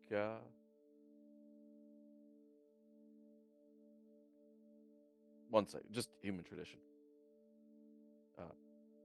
I'm going to look out to where all of her people were, and I'm just going to politely say thank you for coming. See you whenever you. I stop before I say whenever you want. I'll see you when Galatea thinks it's a good idea. And I'll wave again, and I'll just say, I don't know if that's polite or not. I'm trying to be polite. You are dismissed. You can go. Oh wow. The cultists, the cloaked figures in the tree start sort of making their way. I'm not sure they quite know what to make of you. They from what I can gather, they seem to fear the society as some sort of nebulous, terrifying force that exists in this city. Do you know? Oh, the cult. Yes, the cultists themselves. Yes, they if they get out of line, we give them that discipline. But my kindred knows that the one who hunted us is dead by the hands of your society. Yes. Yeah, we shot him. He died terribly. Oh yeah. I was there. I actually shot him. Did you know that? I know that. Oh, of course you do. Yeah. I was there too. Were you the one that I waved to, that I was talking to? No, that was a cousin of mine, but I was there when the body hit the water. Did your cousin hate me? Or do they like me? They know you, they respected your actions. That's fair. That's why we came to you.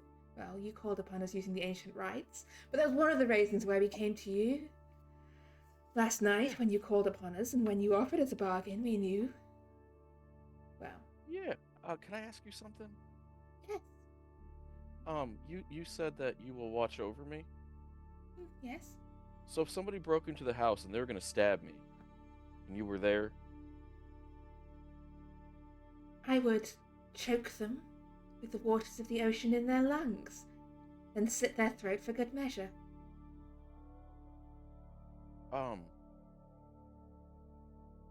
Yeah, this might work out after all. Okay, is there, like, a chance that you're gonna, like, actually, like, not hate me? Why would I hate you, Basil?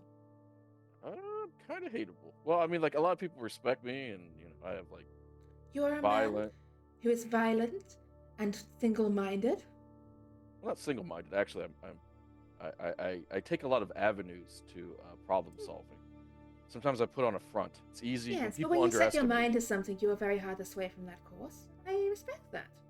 Okay. I also respect your willingness to engage in blind violence. It is very interesting.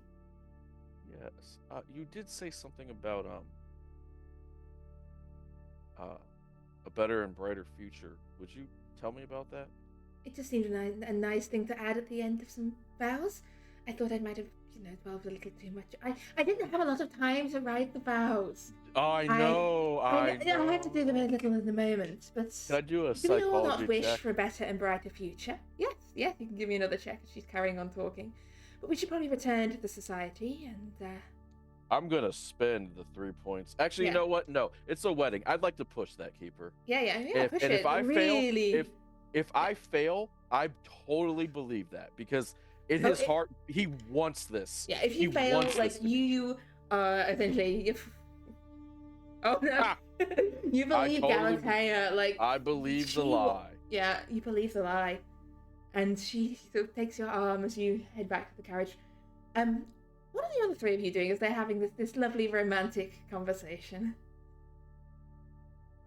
Fade into the background. Yeah, I'd step back. Just a being bit from polite. Yeah.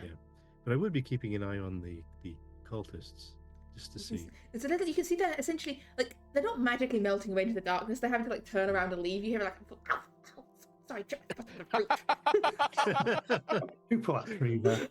Do we recognize any of the voices? Because that'd be amazing. Anyone who's not Basil, because I think Basil will distract them out, can give me a listen if they want to, like...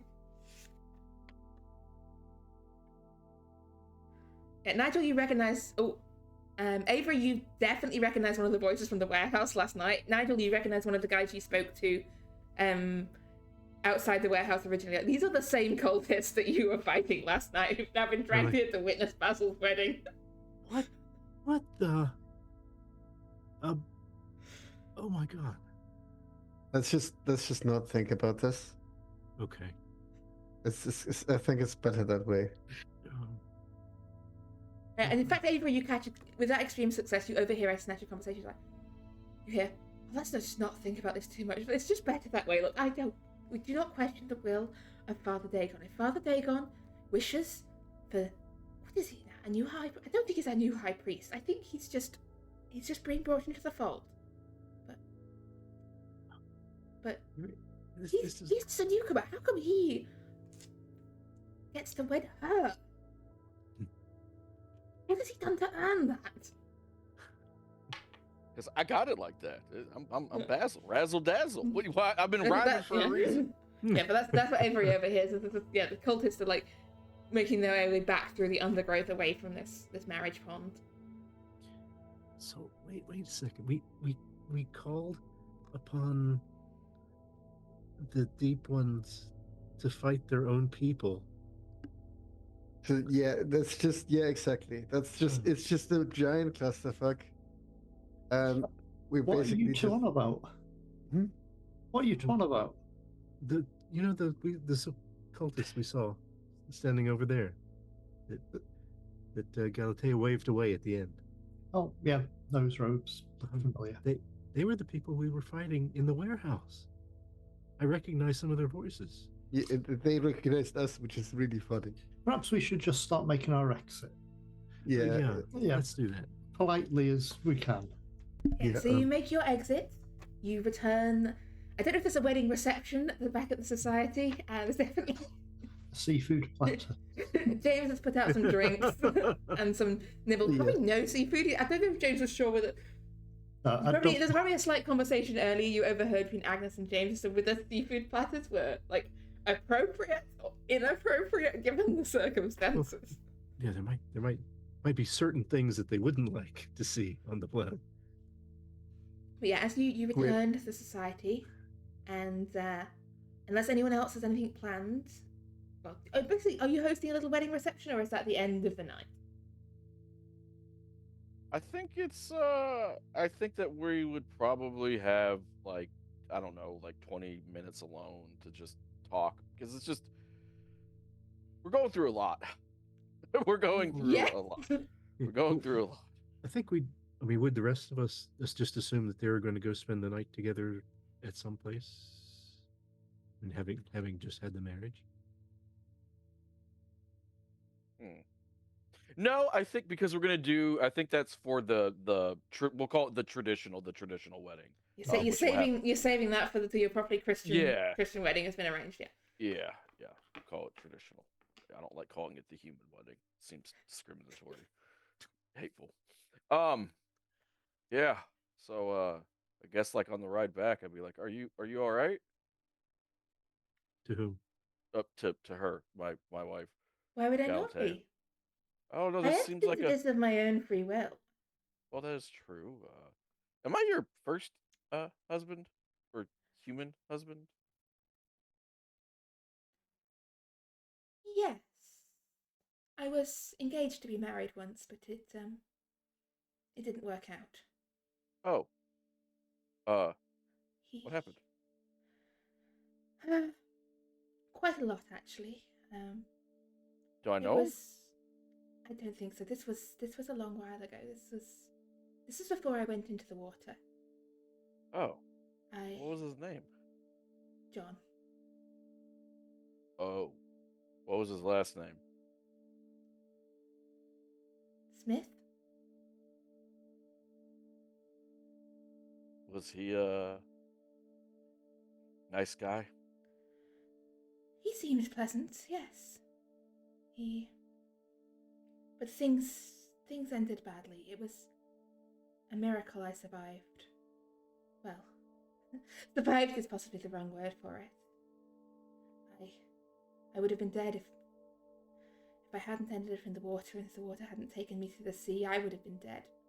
But by miracle of Dagon, I lived, I was transformed, and I was made anew, born again beneath the waves.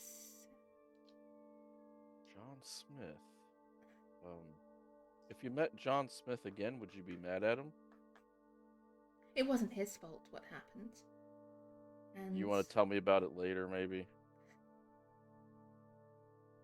I can tell you now if you wish, but Do you wish? all I can say is my family were killed. By whom?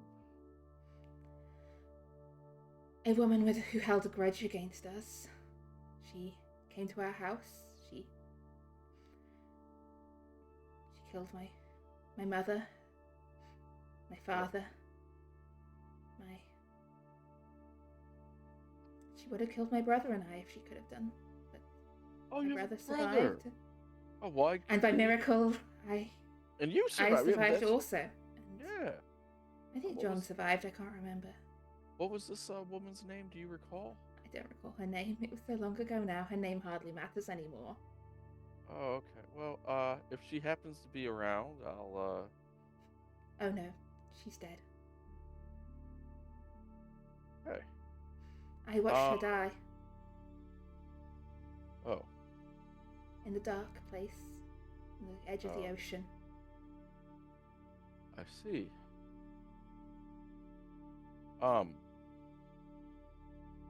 Well, But it's all old history now. it is. It is. Water under the bridge. And now, I am no longer the person I once was. I am now Galatea Bloomsworth, Galatea, your wife. You are I'm your husband. And tomorrow, Basil Bloomsworth. well, soon enough, we will make this legal in the Christian sense because it's paperwork and I we better don't get I that done. know. Yes. I put James on it. As you can tell, he's quite competent. He is very competent. He always has been. You've met him. He always has been. That's what I gathered from. Look, he was very competent at the dress fitting earlier, and he seems to run the household with a skillful hand. Can I call you Gally? As a nickname. I Or don't Gal. think I can stop you. Well, I won't do it if you don't want me to. Go on. I can Gally. Okay. Gally. I think you accidentally exposed that you know a little bit more than you intend to share with right now, and I just want you to know that I am a fairly observant person. I'm not going to push, or but Good. I do want this to actually work, just not as a matter of contract or bargain. Does that make sense? No, that makes sense, and I understand. And look, I want this to work. I like you, Basil. I genuinely do, and it would be terrible if you were to do anything that would mean that we had to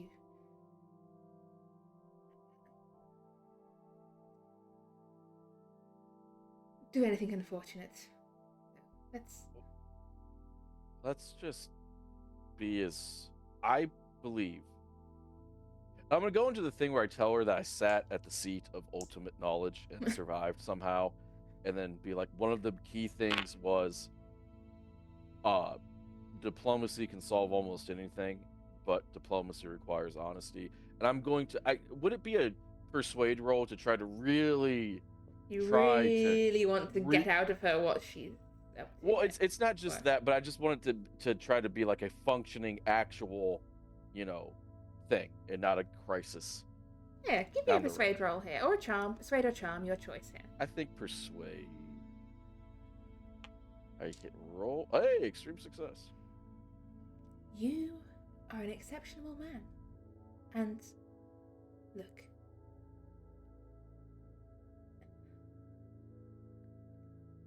this can be good for you, for me, for my people, and for the society.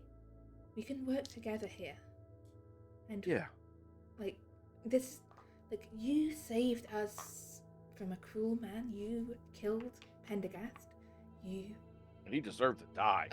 I mean, objectively speaking. Oh yes, no, he was a. Oh, he was. oh, by the he way, was- yeah. Nigel, Martin, Avery hated them too. We all. Oh, When I killed him, That is one danced. thing I think we can all agree on here. Yeah. Oh yeah. Yeah.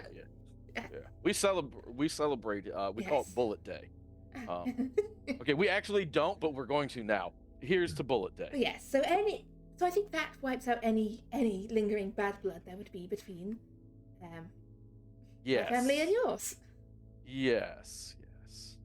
Okay. Yeah. Oh, look, we're back. We are back. I think we're gonna not have to. I think we're gonna go eat. Is there any food that you particularly enjoy? You haven't eaten in a while. No, I like I'm particularly fond of oyster, I'm but also sure. lobster and Crustaceans and the like. oh yeah, I like the crunchy bits. Perfect. Okay, let's go eat. Do you drink alcohol? Yes. You forget, Basil. I was human once. Well, yes, but just because you're human doesn't mean you drink alcohol. Yes, I drink. I'm Oh. particularly partial to sherry. Oh, Occasionally we get some casks that roll overboard and land in the ocean. It's lovely. we still have some leftover risk. There's some weird guy named Augustus Green who the Navy really liked because he was violent. I don't know. He sounded boring, but we still have a little bit of that left over from all this time. But Oh, naval rum. Oh, yeah, that we do like rum. We get that occasionally when a ship sinks. oh yeah, you would, wouldn't you? Huh? Do you all ever sink ships? I personally haven't sunk a ship. Okay, but from time to time, sometimes a ship needs to get sunk. Sometimes a ship needs sinking. You know, there are only so many people willing to willingly throw sacrifices into the ocean. Sometimes you have to tilt the scales a little. You all don't happen to hang out by icebergs, do you? Look, at some point when we have time to really sit down and get into it, we can get into what happened there. Okay, I was just. All I mean, I it's can a say, big mystery. It was a little bit of a misunderstanding. Well, I mean, if you sail into an iceberg, you kind of deserve it. So, you know. All I'll say is the iceberg wasn't entirely accidental. Oh, It wasn't me. I mean, I don't care. I mean, it was a lot of Americans, so who cares? But anyway, it is what it is. All right, let's go have a wonderful night. A wonderful night. I'm going to be outrageously drunk, by the way. To our happy marriage. To our happy marriage, which will happen legally in the Christian sense tomorrow at 7 p.m. because I'm going to sleep this hangover off. Cheers. Cheers.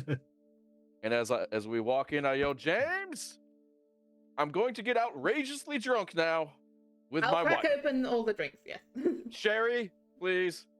So yes, with copious amounts of sherry and rum flowing freely, the society is able to get drunk. Other than getting drunk, are there any conversations or actions you want to happen that evening? Avery is going to ask Martin if his investigations have brought anything up already. Oh, about your family. Yeah, about.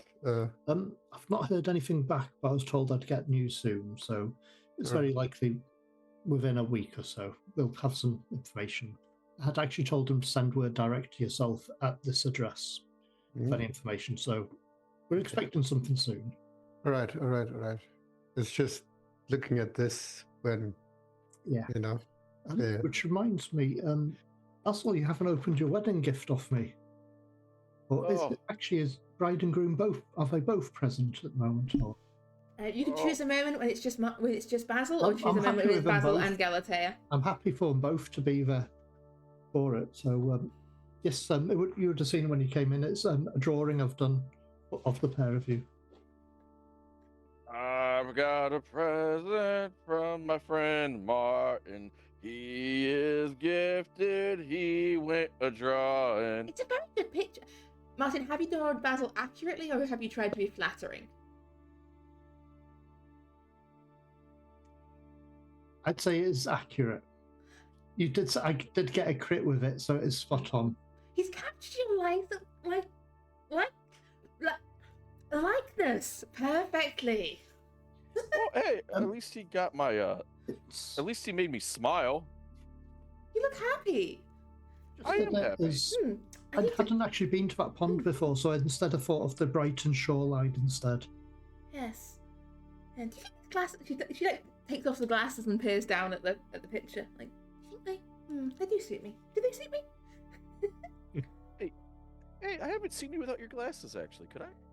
She takes off her glasses, and you can see as she takes off her glasses, like her eyes are like a little bit quite a bit they're just too big. Like her eyes sort of slightly just too large for her face, and they are this they're not quite right for human eyes. As you look at her eyes, I don't know if you've ever seen a frog's eyes. Like the background, they almost look through the glasses. They looked almost pale blue, but now when you look at them, you can see that they are grayish, and there's no white to her eye. It's just this grayish color all the way to the very edge of the eye, and this pupil that is not quite round. It's slightly oval shaped in her eye, and yeah, they are distinctly inhuman looking eyes. And I want everyone who's looking at these to give me a sanity check, please.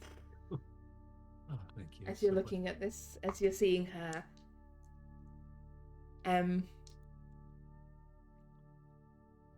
Oh, come on, that's being mean. I'm being mean, yes. I mean, roll 20 is being mean to Nigel. Yeah, and I want everyone who failed to lose 1 point of sanity, and I want Basil to lose 2. And it's the distinct moment of realizing, she acts and talks, but this is a distinct realization that she is not human. Maybe she was human once, or partly human once, but distinctly in this moment, as you look at these strange eyes, the way her face just, you can tell she is wearing sort of almost actor's makeup on her face. You can see she's taken her glasses off. You can see it's smeared slightly now she's been drinking. Her appearance is a disguise. She is not human. This is a creature from beneath the waves that has been changed and warped into something else. I do have a question, Keeper. Had any of us seen any of the pictures of the Belfonts? I don't know if any of these characters have. No, I don't think you have. There was a painting. There was once, but you don't know where that painting is. I think that's a cursed painting as well. So I think that painting is not on general display.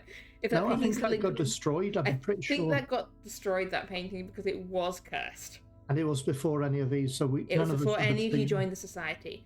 None of us have seen the Belfonts. None of you have seen a Belfont. The closest you've come to seeing a Belfont is that you have seen Justina Kirsch. That's good.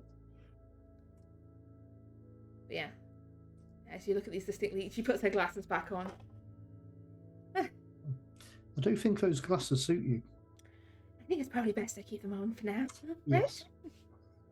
It's okay. You don't have to. It's a bit if you don't shocking, but He looks a bit shaken there. I forget sometimes how much I've changed. drink does that. Yeah. When she says that, I'm gonna scooch closer to her. I'm not sober.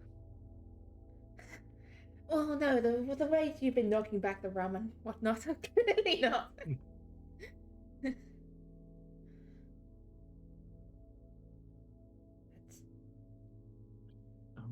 After having seen that, does anything still come to mind?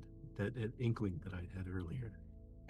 I mean, the eyes definitely don't look like anyone you've seen. It's the rest of her sort of features. Like, there's still, like, her eyes are wrong, and there's other bits of her face that are just subtly, the more you look at them, like, just not quite right in proportions or dimensions.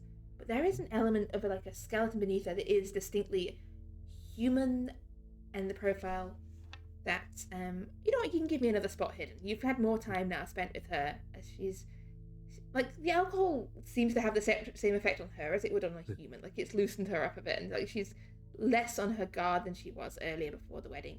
And with that extreme success, it's Justina Kirsch. That's who she reminds you of. She reminds you there's something in her appearance that reminds you of Justina Kirsch. Okay. All right. I don't say anything at the moment, but... Yeah. Anyway, I think I'm going to call it a night. Yes. Husband? Or are you waiting until the priest has signed off on this? Wife, shall we? Upstairs. Upstairs indeed. And so as Basil and Galatea depart, the rest of you are left downstairs. I think I'll sleep in the basement tonight. You know, I've been having this inkling feeling that I recognized her. She looks very similar to someone I'd seen, and it just hit me. Justina Kirsch. She bears resemblance to her, like a family resemblance. Did we know that she was family to the Belfont? You knew that Justina Kirsch is Charles Belfont's daughter. Yeah. Okay. You've got a sharp eye. At least, well, maybe he took a drink to show. Comes with the work, I suppose. Well, I'm dreadful at spotting anything. Yeah, I think there's a definite resemblance.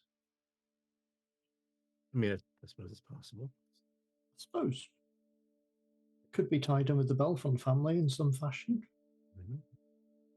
But I mean, who knows? Yeah, I don't know if it's relevant or not.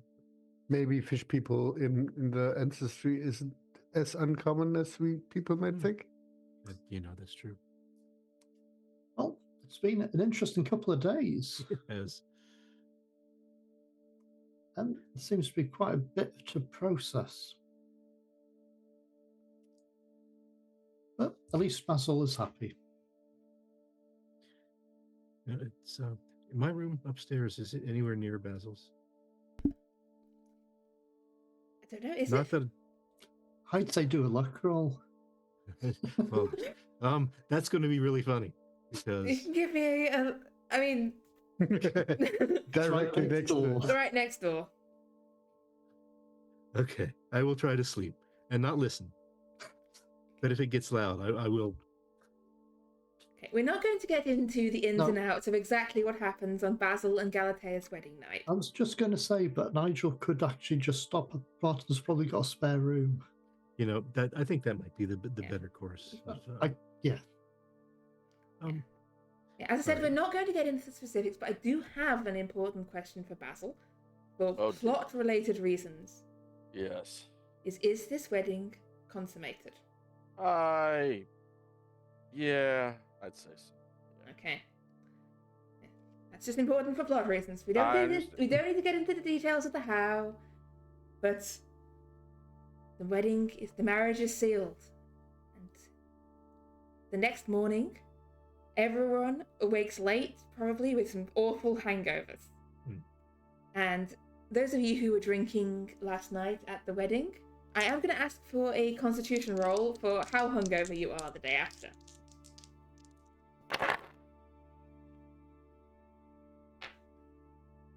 I don't even think I need to roll. I think You can choose to fail this, yeah. Yeah, I'm cooked. Yeah. Nigel and Avery perhaps have a slight headache. Martin is one of those annoyingly perky people who wakes up completely fine. Not a trace of a hangover. Oh, another great day. Beautiful day indeed, my friend. But yeah, is there anything the society wishes to do this morning and today outside of arranging the actual legal wedding, if Basil still wishes to go ahead of this? The actual legal wedding of Galatea and Basil. Yeah, I will. The only other thing that I will do that's not wedding related, Keeper, is I will put in a call to the gentleman who owns the warehouse that I was buying him out, and letting him know that I fully expect our deal to go through. Okay, that's over to Ernest Whitfield. Yeah, you give him a call. Yeah. Uh-huh. Ernest Whitfield? It's Basil Bloomsworth. Right. Congratulations. Yeah, thank you. I'm gonna send over the paperwork next week for the the business deal that we agreed to. Okay. You'll find that the price is more than fair. Yeah, right. I mean, you know I don't own the warehouse. I just own the security for the warehouse. Right. Yeah. I want it's your the whites security that own the firm. warehouse. Yeah, I just want your security firm and all of your other properties, or any other properties that you have, including your office building and your clientele list. We're not Can't really do coming up anything with. about this, can you? Well, no, we're gonna keep the same deal that we made. I could just tell you that you're gonna do it and then screw you over, but I don't want to do that because that's not how I conduct business. Like I told you, right? Look, I don't know what deal you made. I don't know how you. Your lack of enthusiasm is offending me. Sorry, sir. Thank you. So, you understand that I'm a man of my word and I am not an unfair person, right? I understand. Okay. All right. We don't have to be mad at one another. No, I will do as commanded. No, you will do it. I would like you to sell me. I'm selling you this warehouse. Look, if that's what they want, that's what I shall do. Yes. Send over the contract. Next week. I'll send over the contract. Next week. Yeah. Okay. All right, gotta go. Gonna have the best time of my life. Bye. Click. What about the rest of you? What are you doing? Like, some point mid-morning, like, Galatea descends down to the dining room downstairs, dressed in another, like, old dress that she's dug up from somewhere in the society. Would you be down there, or are you either still in bed or out and about on other business? Be up, but would Martin and I have gotten up, early in the morning? Oh, Martin would have been up earlier. We'd probably Martin, you get up early. There's some worry in your household. You can tell people a little worried. Agatha has still not appeared. Who's here, servant-wise, or? There's the cook and the maid and your brother, who seems to be having like this animated conversation with the maid as you get up. You hear, like, what do you mean she's not back? Like, where did she go? I don't know, sir. She said she was going out. She might be back late, and then she wasn't back yesterday morning, and she's not back this morning. That's all I know, sir. Well, where did she go? What? She can't just disappear. Like, What's happened? It's Agatha. She went out 2 nights ago. Nobody seems to know where, and she's not come back. She's just gone. Just like a puppet, she's just disappeared. Where she's gone to? I don't know. Like, nobody seems to know anything, or nobody's telling me anything. She's. I do have a couple of friends that are private investigators. Yes, please. Can you get them on? See if they can tell anything. Find out where she might have gone. maybe she's gone back down. She's got family down in Brighton and down in Plymouth, but I don't know why she'd just go. I don't know. I'll see what I can find. I'll ask the two gentlemen I know who have used Please, before as please, private anything you messengers. can find, anything you can know about, like. It's where did she? What time or where did she go?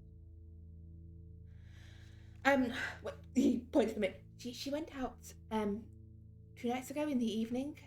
She said she might be back late or not till the next day. But She why didn't say would where she she was go going. out in the evening? That doesn't make any sense. There's nowhere to go. I assumed maybe she was visiting a friend. Or look, Oh. it's not my place to argue.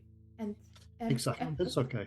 You should have told me. Like, Is Nigel present at this point? Since he yeah, just turned around? Nigel. Yeah, Nigel's here at their house. Yeah. Well, is this something that she's made a practice of, from time to time, going out, coming in evenings, coming back? I should actually mention that Mr. Hargreaves here is one of the private investigators. Oh, thank you. as well as- Please, can you help me understand this?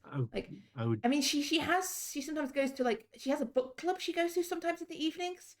I don't know, it's run by one of her friends somewhere. She says someone called Carol. She goes to Caroline's house to go to book club sometimes in the evening. About once a month or so. Do you know where it is? An address? Yeah, he gives you an address of a house a few streets away. All right. I mean, that gives me a place to start looking. You said she has family in Brighton. Yes, her family were a lot of them are in fishing and shipping and stuff down in Brighton way. He starts a bit and then he recovers from that. Okay, I knew an Eleanor Marsh down there. I don't know. There seems to always be a lot of marshes down there. Okay, all right. Well, it gives me at least a place to start. Yeah, please, anything you can find. Like, I look. I need her back, and Percy and Myrtle need her back, and like, we need her home.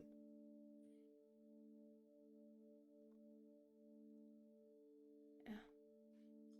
Well, it'll be my pleasure to at least attempt finding her. Please, anything you can tell, anything you can find out, please do. Okay. Yeah. So what's... And thank you for the accommodation last night. Oh no, I mean, it felt strange sometimes offering, like, I know Martin goes back in between with whatever's going on up, like 2 doors down up the street, or 3, however many doors down, 5 doors down. A friend of ours, Basil, Mr. Bloomsworth, has just been wedded, and we thought it best to give him give him some privacy. Well, congratulations to your friend. Yes, I'm sure he's very happy with Shell. See how he's doing this morning. I suspect he'll have a bit of a headache. Give him my good wishes and congratulations. We'll do so. Yeah. We'll better get a start. Yeah, well, let's do. Check in on the happy couple. Yeah. So yeah, given that the two of you were over at Martin's house, Avery was probably the only one at the society. Well, Skeletor had ascended. This is probably what Basil's on the phone call. Yeah, so Avery, would you already have been down in, like, the dining room when Skeletor descended, or is, like... Probably, yes, Yeah. yes. Oh, good morning, Mr. Collins. I hear yours... We didn't get much chance to talk last night, and also I think I was, unfortunately, a little embarrassingly drunk. I hear it's... yeah. Yeah. I hear you're quite the inventor. Yeah, one or the other thing. I'd love to see what you're working on if you ever have the time. How hungry are you? It can wait. Breakfast can wait. I'm gonna go get down into the basement and show off my magic consumption, which is totally a smart thing to do and not a totally. Yeah, she's sort of running her hand up because this is incredible and, if I may say so, familiar. This is like the one you had down in. Well, not quite the same, is it? Yeah. I mean, Yeah, it's the quite a magnificent machine. I didn't get a chance to look at it properly last time. What was everything that was going on? Yeah. Just like running Yeah. our hands over it, like, very beautiful, beautiful. And I'm just gonna go and start explaining the whole thing. I don't need to make sure she stays sane, so I can just completely nerd out without having to worry about anybody's mental faculties. So I Yeah. guess that's comfortable. Yeah. So Basil, when you finish your phone call, when you go down sort of breakfast, there's no sign of Avery or Galatea. There's just like a pot of tea that's gone cold on the table, and no sign of your wife.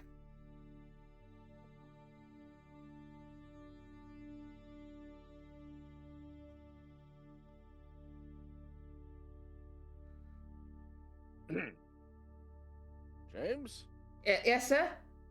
do you know where my wife is? About an hour ago, Avery took her down to see the machine in the basement. Oh, I love that machine. Really love that machine, actually. Also, are you still planning on a wedding this afternoon? That was. Yeah, I'm gonna go get my wife. Okay. I'm gonna go down to the basement. And so, that way. I get it now. Okay, talk me through that bit again. Okay, so basically, this lever here is where you get like the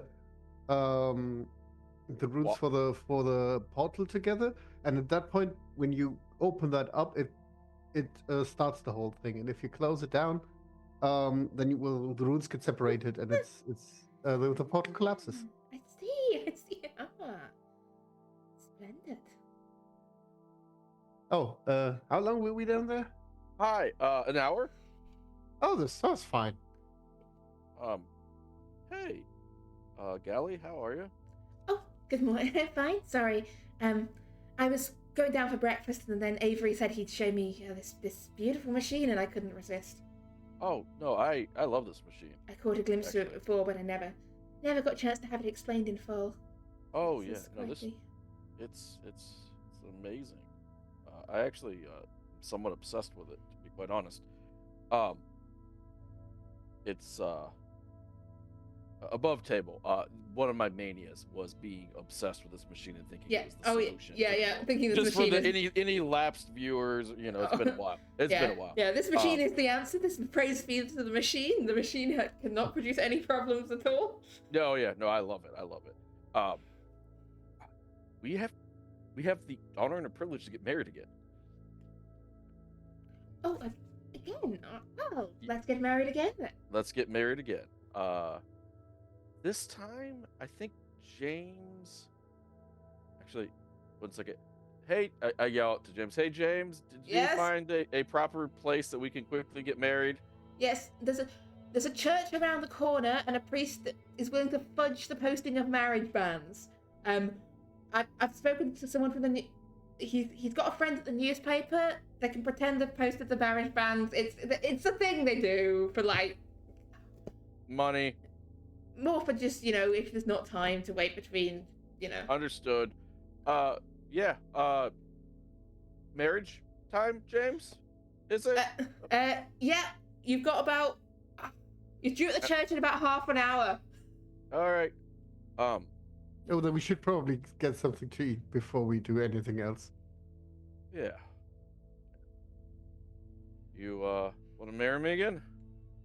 Of course. Can I do a psychology roll? See if she actually does. Yeah, you can give me a psychology roll. Regular success. She seems like she genuinely does. He'll take it. He'll take what he can get. All right, I'm gonna go change. I'll see you downstairs. I already ate. Upstairs, you mean? We're in the basement. Oh yes, yeah, upstairs. That's right. There's not a secret basement, at least that I know of. There I might don't be. know, but I swear, as I go around this place, the doors Does this place always have the same number of rooms? Yeah. That's a very normal thing for here. Yeah. Okay. Just don't worry about it. She heads upstairs. Yeah. Avery, this machine is amazing, I say as I go up.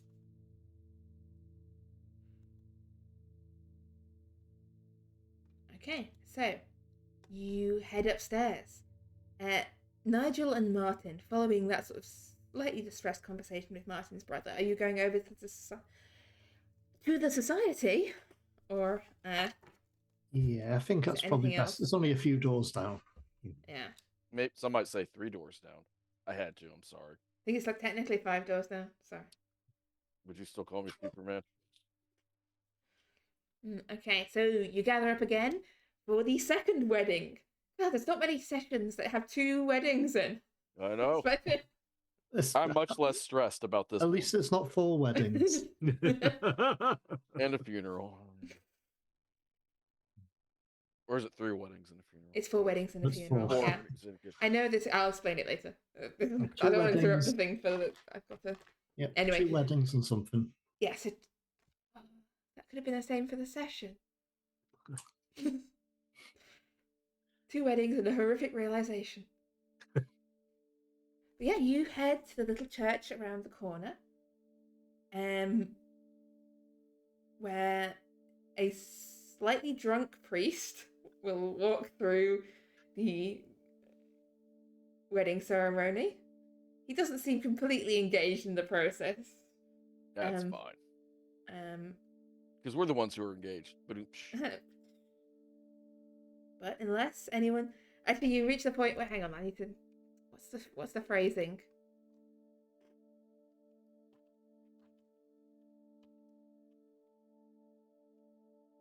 What is normally said? I know there's definitely a.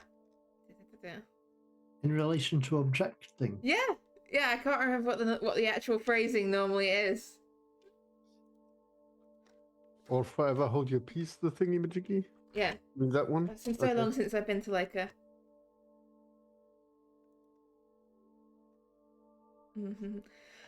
Yeah, the priest. If any of you know of any legal reason why Basil Bloomsworth and Galatea Fairbanks should not be joined in marriage, you must speak now.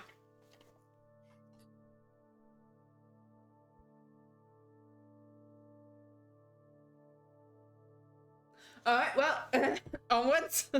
He carries on with the ceremony. Yeah, but as you carry on with the ceremony, get to the point where it's like, Basil, Galatea Fairbanks, take you, Basil Bloomworth, to be my husband, to have and to hold, to honour and obey from this day forward, for better or for worse, however it goes. I can't remember how it goes. I do a much more much better traditional keep it, yeah. vow. Yeah, for better or for worse, for richer or for poorer, in sickness and in health, to love and to cherish. You see, Galatea paused for a moment. Till death do us part, according to God's holy law. In the presence of God, I make this vow.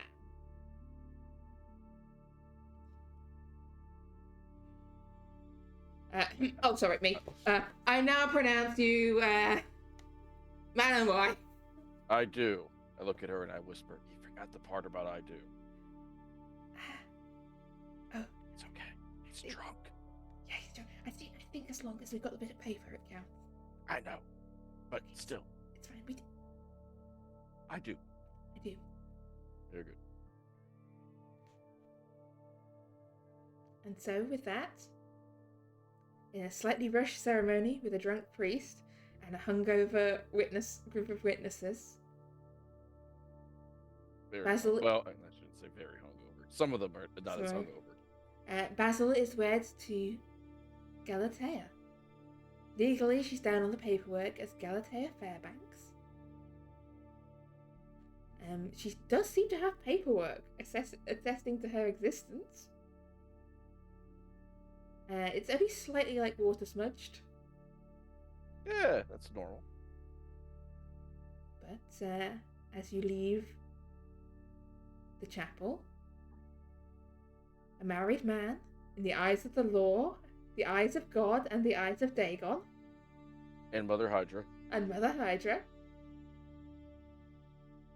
you return to the society. And essentially, is there anything anyone wishes to do or say in that immediate aftermath as you leave the church, as Basil is now married to his bride? I would thank them all for being wonderful friends. Well, congratulations again. Congratulations. Thank you. We're very happy. You enter back into the society as you Galatea says,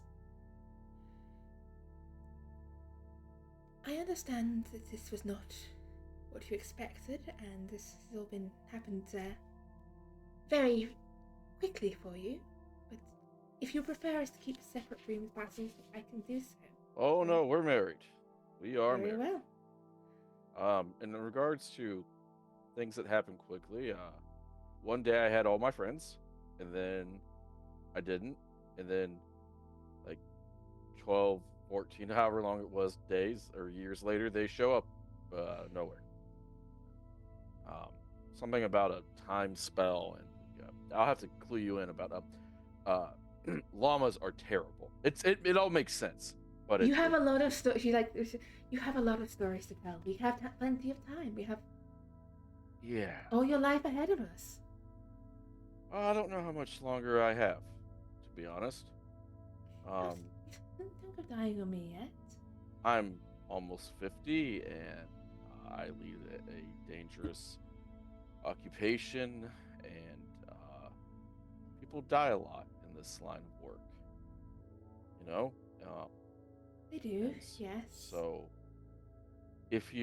one of the things I've been doing is trying to consolidate money and power and resources to keep this going. I believe very much in the London Esoteric Society. But if you wanted me to step down from the more proactive investigating and No. You keep with your investigating, as long as you wish to do it. I would not wish to part you from your calling, your position in this society.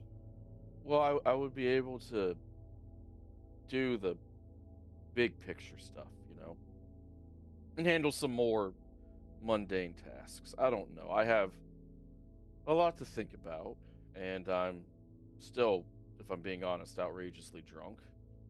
And That's things just the have been priest. I think you forgot half of the actual ceremony there. at one I'm point. not sure if he really knew what he was doing. No, I mean, at one point, he started talking in Latin, which, like, you would think wouldn't be weird, but, like, to say hello, good afternoon in Latin, like, as we're walking through the door was strange. It was just, I don't think that was Latin. I think that's a different church. I think that was just nonsense he was talking. Oh, that could have just been slurred speech. Yeah. Yeah, look. Yeah. I know my Latin. That is true. For my sins, I was a good Catholic girl once. I see. I just have a lot to think about. So, No, so do I. She kind of looks around it. I never thought I'd be standing here. Well, I usually take a long walk each day, and I usually walk along water. Like, that pond is my favorite place. So if you want to go there once a day with me, if that's a happy place for you, it's a happy place for me. It could maybe be a happy place for us. It could be a very happy place. Well, to a long and happy life together. Yeah. And to the London Esoteric Society. To the London Esoteric Society. It's a good word, that word. Society? Esoteric. Oh. Yeah, that's fair. That's one thing maybe that's what drew us together, Me being from the Esoteric Order of Dagon. Me being from the Esoteric Society of London. Um, Yeah. No. well, Well, you want to take a nap? yeah. I'm really tired, It's been a long day. and I haven't had a glass of water in about 48 hours. Wait. I can help you with that. She takes picks a glass up off the table, raises it in front of you, and just like waves her hand over it, and you watch as the glass fills with water. Is there salt in that? Actually, yeah, you probably actually shouldn't drink that. Oh, that's still pretty impressive. I have my tricks, Oh, and if you ask nicely, maybe I will teach you a few. I have a couple spells I could teach you, maybe. Well, quid pro quo, But to return not. to my Latin. Oh, but not until after this nap. Yes. Oh, I'm And so, going to drunkenly pass out. Like I barely get into bed, and I'm doing the like one arm is sprawled out this way, and another arm seems to be beckoning towards the table before it slumps over the mattress, and I just pass out. okay. And so, as Basil passes out as the happily married couple, entering their life of matrimony together, I think that's bringing us to the end of today's session, unless there's any last important things that the other three of you wish to do or say. Speak now or forever hold your peace. Ah, that's phenomenal. I slip a 50 into the box as we leave the church. Actually, Nigel, regards that separate investigation for my brother. Yes. Well, it may be worth putting some information together as a genuine investigation. Okay. Although I suspect there's going to be no information that's useful, at least it looks as if we're looking into it. Yeah. I think that's as much as we can do at this point. And just follow the proper legal procedures. Now, what do you think would be best for your brother? Should we let him down gently, or to be more open about what happened? I don't think he understands it at all.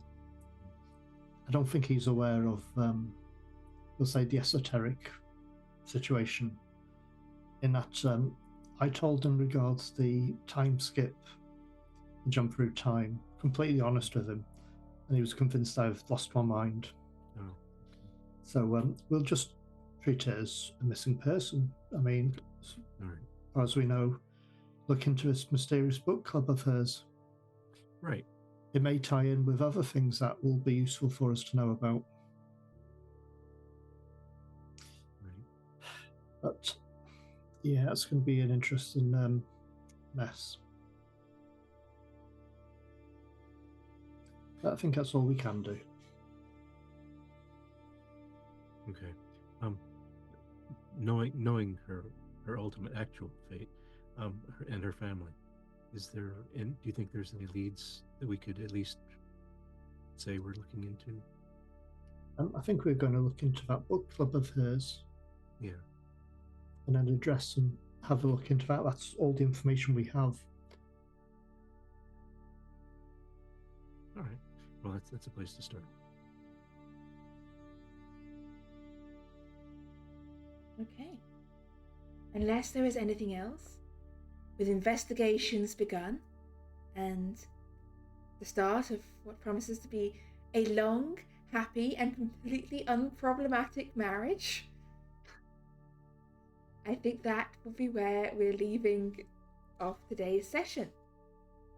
We will pick up next week in the real world, and in a few months' time in society terms, as you are finally getting your time skip.